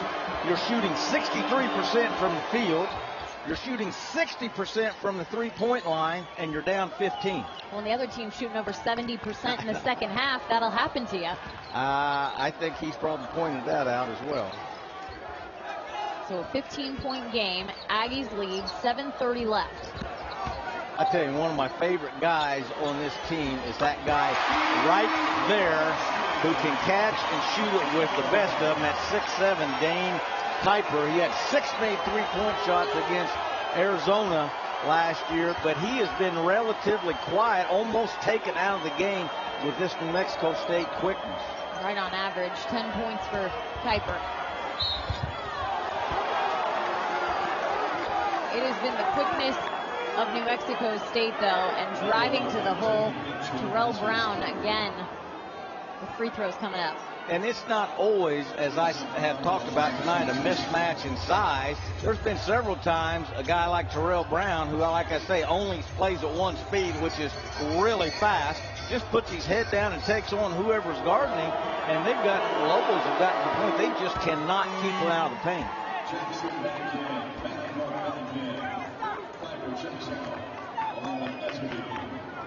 5 of 7 from the line now for Brown, with 1 more coming. The Lobos now back with their original starting lineup with that big front line, 6'9", 6'9", 7 foot. Anthony Mathis, who has played limited minutes tonight due to foul trouble, back in the game. Mathis gets it in to Manigault, looking for a mismatch. And Malawatch counted. And that's been Malawatch's best move to the basket tonight, and that may be the first time he's driven it with his right hand, coming out of that left corner, which is his strong hand. He does a nice job of coming to a jump stop and going up with those long telescoping arms to get it right to the rim. First points for Malawatch tonight. Get a chance to convert that to 3. He's going to be a really good player. Like I said, the 4th all-time leading scorer as a freshman last year. Not quite hit his stride yet this year, although he's one of the guys. The Lobos came into this game. Of course, there's only a small sample size, 2 games, with 6 guys averaging double figures. Malawatch being one of those. He scored the 4th most points all time for a Lobos freshman with 327 last year. They enjoy his growth he had over the summer. And now they're looking for the Lobos to play some tight defense. Brown again with the drive, misses over the rim. And the putback. Aure Coacheo. I thought that was a great possession by the Aggies. Kind of took their time, waited till they had that classic mismatch with Pinchuk guarding a guard. And although they weren't able to score, look what happens when your defense gets broken down. That weak side can't get to their block out because everyone's coming to try to guard the ball off of that dribble penetration, and 2 black jerseys on the inside there, and the big Spaniard kind of forcing that one up. What's his name again, Jenny? Ivan Oreg-Kucheya. You've really gotten good safety. I mean, you got it, Coach. I've been struggling. Oreg-Kucheya. You got me all messed up now. With 6 minutes left, I'm just going to leave that to you. Oreg-Kucheya. Oreg-Kucheya. I may have stuck an extra syllable in there to get my money's worth. I feel at this point we should apologize to Ivan for using his last name as a pronunciation lesson. That's an entire English lesson there. 11 points and some pressure defense for the Lobos. The lead down to 11 with 6 minutes. Plenty of time left for the Lobos here. They need to get some stops.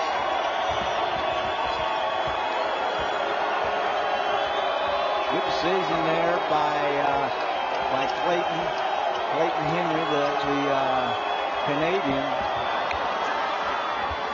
Manigault went for it, wide open 3-look, doesn't go in. Boy, Malawat's got away with the travel, then all the officials were running to the other end, and he sure enough traveled. Terrific block out by the Aggies there. All 3 black jerseys getting to their block out in the paint. They have led the Lobos, the bigger team, all game in rebounding. At one time, it was 20-10. They don't have them doubled up now, but they have led the whole game. Travel call, so that'll be a turnover for the Aggies. I talked about the rebounding. Right now, the Aggies are up 26-18.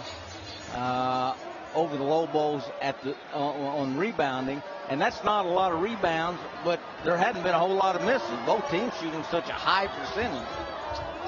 13th turnover for New Mexico State, and the Lobos convert. Anthony Mathis with a big 3. Terrific read by Mathis. His guy kind of lost him on that ball screen. Mathis then back dribbled and created some more space, went right to his jump shot. Cut it to single digits, 8 points. And the Aggies tried to get him back. So quick, chewing to the glass, another offensive rebound, and makes the right decision by throwing it back out. New Mexico State calls a timeout. Watch Mathis' 3-point shot here, Jenny, how he gets to it. Mathis kind of takes his guy off that ball screen. His guy gets tangled up where he actually falls all the way to the floor. Mathis says step back to his right. The 4th leading 3-point shooter in the nation last year at 49%.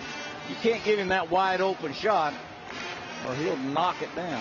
He's a big part of this Lobo run. Of course, missing some time in the first and foul trouble. He had 3 fouls in the first half, and now all of a sudden getting in the mix is Anthony Mathis, along with other guys like Vance Jackson from beyond the arc. Well, that's a play that I said if you were guarding Vance Jackson, I'd shorten my weak side help up by a step and not get 2 steps off of Jackson, only 1 step where he can't get that draw and kick or that pass from the strong side quite as easy and get to his jump shot. Boy, the Lobo fans getting into it now, Jenny. And this is where you got to play clean, sound defense. You can't get involved with the chaos going on from the fans. I would get the ball in this guy's hands virtually every time, not because he's having a great offensive game, because he makes good decisions, and because he's having a great offensive game. Exactly how you drew it up, right, Coach? Wow. 30 points for A.J. Harris, leading the Aggies. And their lead back up to double digits. At this point, like I say, I'd give the ball to him and everyone else just to kind of get out of the way.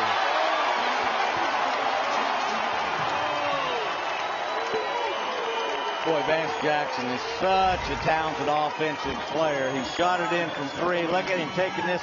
This is a high degree of difficulty. That pirouette or that almost 360 in the lane. And that's 6'9", 230 doing that. Folks, the preseason newcomer of the year in the Mountain West Conference, and kind of showing why I'm not the only guy that thinks that maybe he deserves that.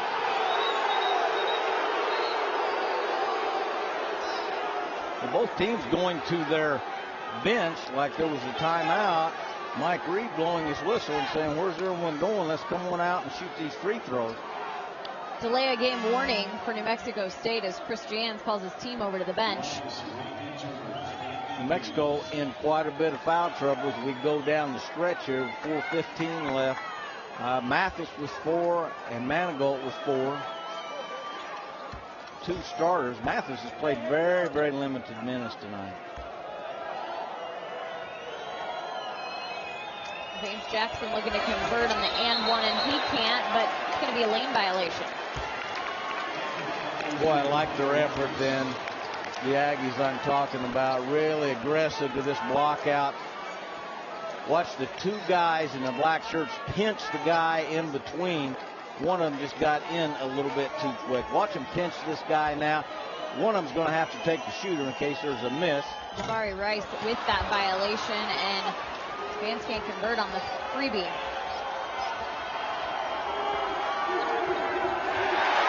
Turnover for the Lobos and out of bounds. Dane Kuiper frustrated. Dane Kuiper almost had, if he could have come away with that, that'd been a 2-on-1 down at the other end.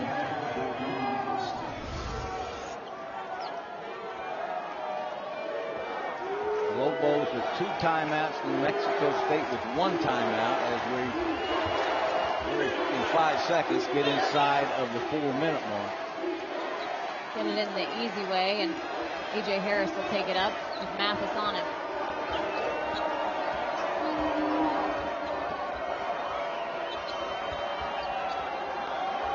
McKenna back to Harris, the hot hand, 31 points for Harris. And the drive for Brown good. I tell you, Brown, the kid from San Francisco City College, whose team went 33-1 last year. He's having a pretty big night, too. Brown 14 points, make it 16. We got ourselves a Rio Grande rivalry, 84-7.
Book an appointment at Mako.com.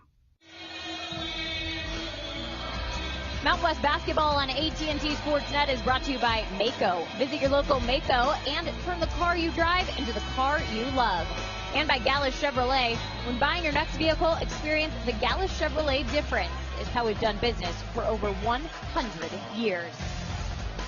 Well, for over 100 years, there's been a rivalry between New Mexico State and New Mexico, and it's the Aggies looking for their 4th straight win. They have an 11-point lead with 3:33 remaining here at Dream Style Arena.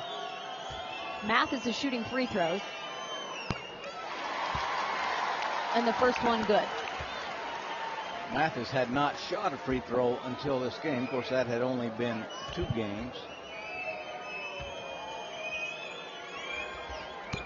Mathis up to 13 points. Most of those coming here in the second half. In fact, 10 of the 13. Down single-digit lead now. Nice job by the Aggies on their press attack there, and they spread the two front guys, and they got a big guy coming right down the middle for that easy catch. So then they just kind of pitch it back to a guard, and he brings it up. Pretty simple, but pretty effective. Cannon with the ball. Takes it to Brown. Brown for 3, and 3 is good. Jenny, that came off a ball screen where the screener rolled and got picked up by 2 offensive players, and a guy filled right behind him for a wide open 3. A mistake by the Lobos defensively, but good execution by the Aggies offensively. Watch the way this ball screen coming back. He rolls, and 2 Lobo defenders go with him and leaves Brown wide open. And that's called a roll and replace. The guy rolls and gets replaced by a perimeter guy, and that worked to perfection there. Maybe a mistake by Dane Kuyter there. Maybe. I'm not sure what their defensive philosophy or assignment was there. Brown with 3 threes. That's going to be a jump ball. Mike Reed getting ready to call a travel there, instead calling a jump ball. The quick hands of Terrell Brown getting out there as Jackson was going to rhythm into that 3 and blocked it in and around the waist. That was a good call by Mike Reed, the proper call. Tough break for the Lobos, possession arrow Aggies. And A.J. Harris putting the ball down quickly. Nice decision by Harris. And once again, the Aggies simply break a big down to break that pressure and get a wide open catch. And both times, I think that's been Vance Jackson's guy who's come down and got that easy catch. Buchanan with the drive and an easy 2. He has 3 points, and now that lead back up to 14 for the Aggies. 3 ball for Mathis. And A.J. Harris, one of the few mistakes he's made tonight. You can't let A.J. Harris just dribble down and toe the 3-point line. You've got to engage him out at around half court so he can't get to that range quite so easy.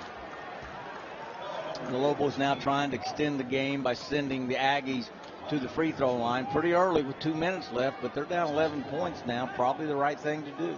Fourth foul on Pinchuk.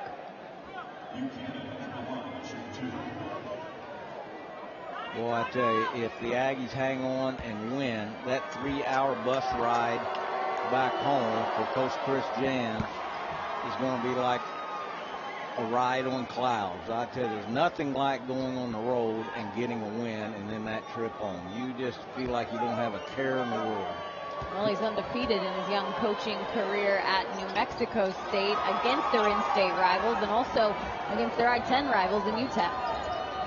How about that? Those are 2 great rivals, and they play each other twice each year. You don't see that much in in-state rivalries, maybe once a year.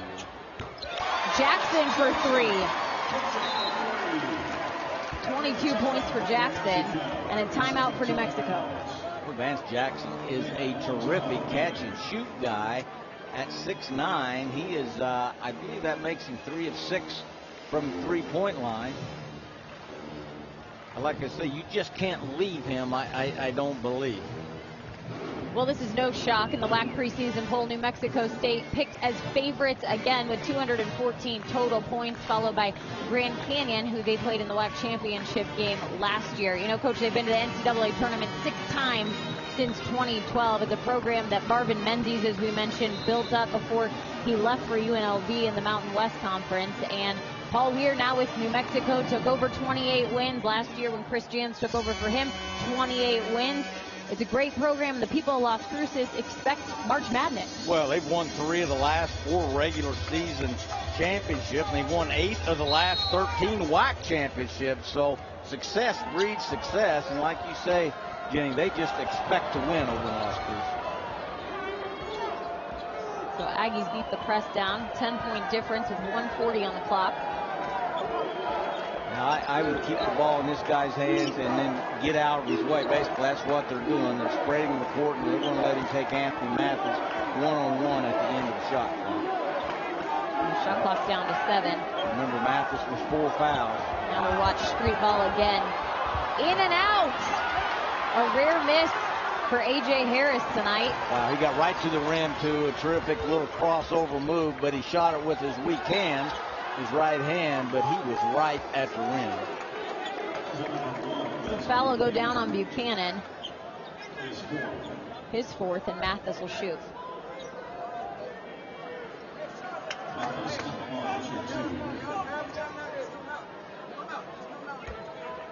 Mathis trying to get it back down to single digits. Aggies with that 10-point lead.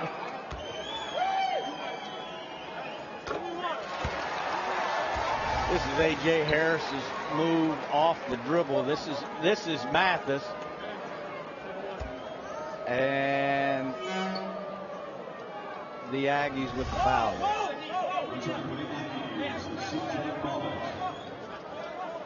Mathis, again, as you mentioned, hadn't had a free throw attempt until this game.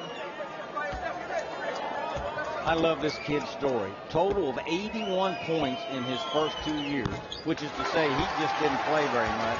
And he kind of fought through some hard times, and then last year exploded as a junior and scored over 400 points and just had a terrific year. But he persevered, and you just don't see that a lot in college athletics anymore. When things aren't going good for you, you just jump ship. But both he and Dane Kuiper stuck it out, and they're both having great senior years.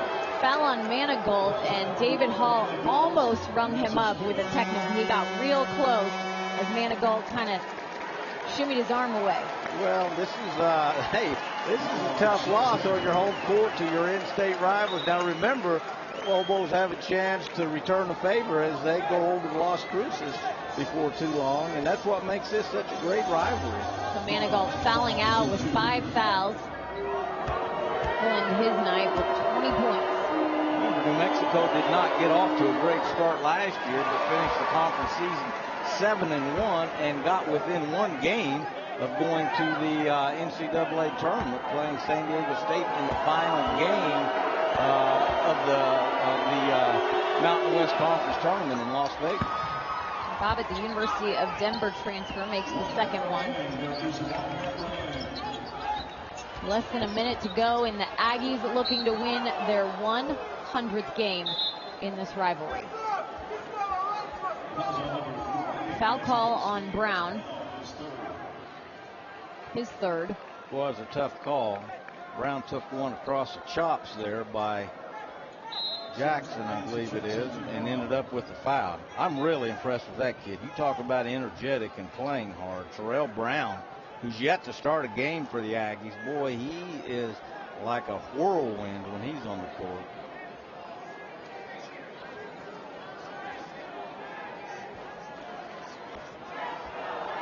The Aggies going to now, the referee's now looking at that.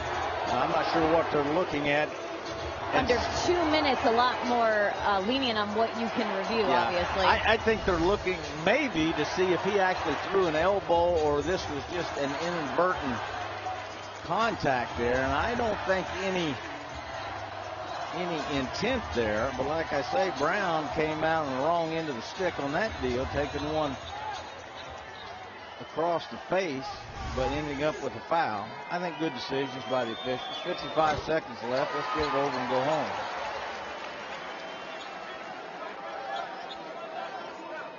Jackson 6 for 9 now from the line. 23 points. Well, in our case, let's get it over and go to Chile.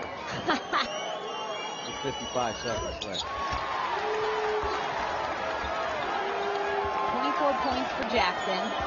93-86 Aggies. Quick foul. I tell you, the Aggies were trying to run a home run play there, running Brown long, and he ended up running into his own player. I thought Chris Jansen did a terrific job of situational plays going over at the end of his practice today. They were able to get the ball in and get a foul. And Lobos, of course, having the foul now with only 54 seconds left. Bobbitt's first in and out. Bad shot by Bobbitt. His hands were completely at his side by the time the ball hit the rim. And see if he can hold it, just follow through, and stay in his shot as opposed to stay a little bit better, which he did, but same result. So a 7-point game, 52 seconds left.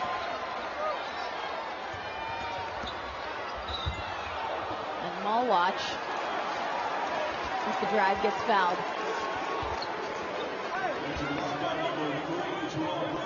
So it's going to turn into a free throw situation. Now, 7-point game, it get down to a 5-point game here. And the Aggies are going to have to, 1, get the ball in, 2, hit free throws. Both teams with 1 timeout left here. If Malwatch can knock these down, it's, they still got a shot. If the Aggies kind of oblige them by missing some free throws. Malwatch 54% from the line this season. Had an opportunity earlier as a part of an and one, is only 3 points on the night.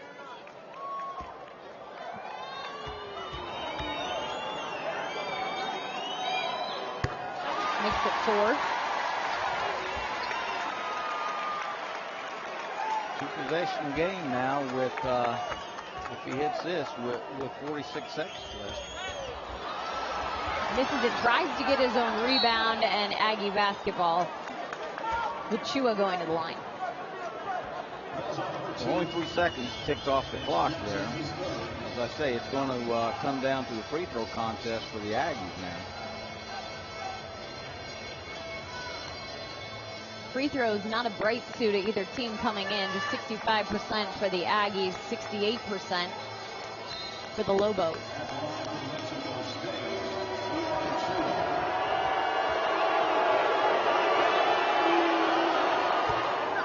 Lobos actually have the advantage tonight, shooting 70%, 67 for the Aggies.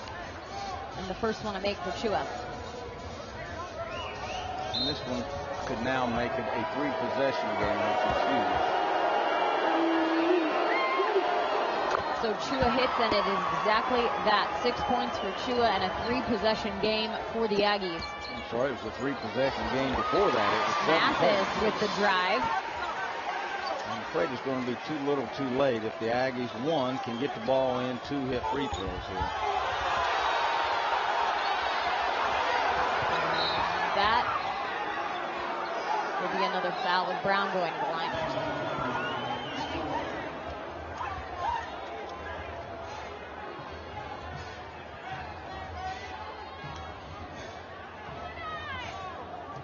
There's a collision down on the other end, and A.J. Harris having a hard time getting up. Trainer's out.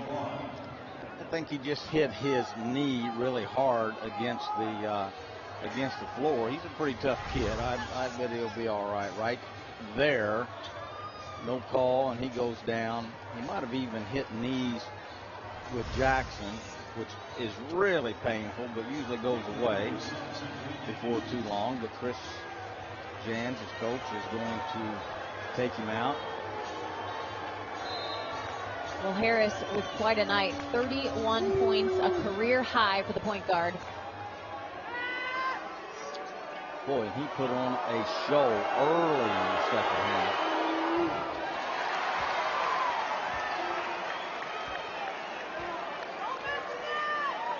And this kid has played awful well, too. It'd be nice to see him finish things by hitting a couple free throws. Well, for Harris, just a little contusion. He's really holding that knee, hopefully a stinger from hitting hardwood. Mathis off to Jackson. Jackson fakes, pulls back up, and good. 4-point basketball game, Coach. Wow, that was quite a shot. That was out of rhythm. Terrell Brown did a great job of not fouling him and defending him, kind of shortening that defensive leap at him here. And he just stepped back and hit this. Watch Brown do a nice job getting up, contesting it, not fouling. That's a 2-pointer, though. I think if they look at this, it looks like he had a, well, maybe not. From that first look, I thought he had a split inside of 3. Yeah, got right behind the line. So a 4-point basketball game. Jackson, 27 points. Now 4-7 behind the arc. Wow. New Mexico called a timeout. With 24 seconds, what's your game plan, Coach? New Mexico was cruising. Again, it's pretty simple if you're the Aggies, and I've said it twice already. A, get the ball in. B, hit some free throws. Now, they'll get it inbound to a big guy. They're doing a good job of denying the guards. I would get, and there he is, I would get Harris back in, who miraculously has come back from that knee injury. But then when the big guy catches it, they got to immediately get it back to a guard. Terrell Brown is not a big guy, but runs up that sideline.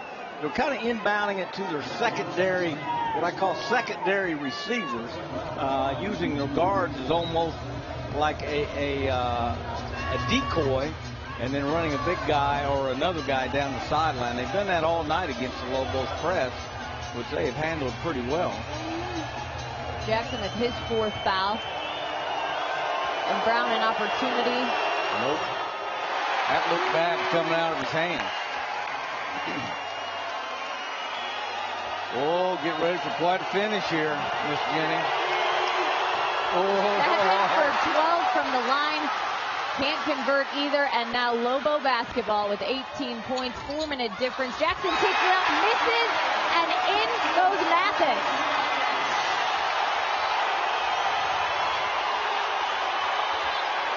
Lobos have to foul. They get a turnover, get folks. A seal. 2-point game. 3 seconds and the ball on the floor. Aggies take the basketball, and now a whistle. And I'm not sure what happened there. The Lobos had it, lost it. The Aggies got it, and I think got fouled.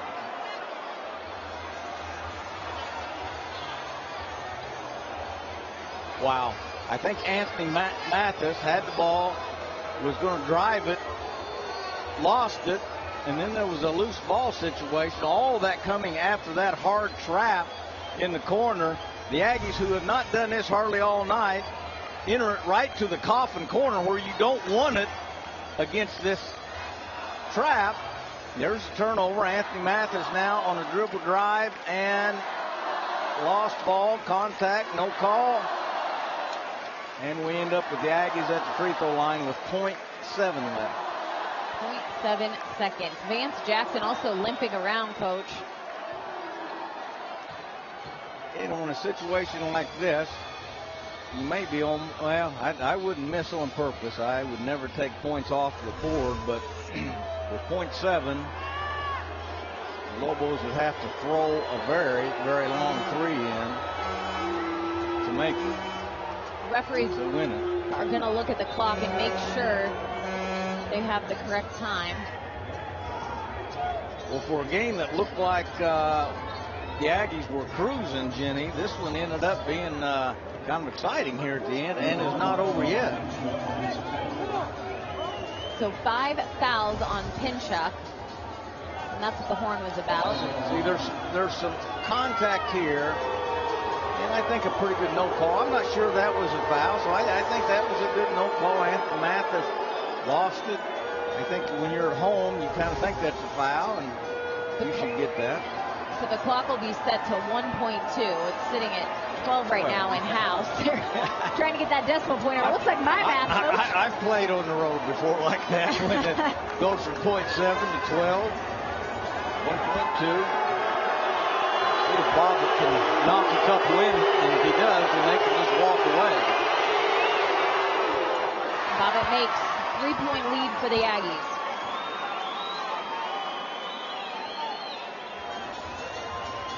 And the Aggies almost shot themselves in the foot by missing some free throws down the stretch.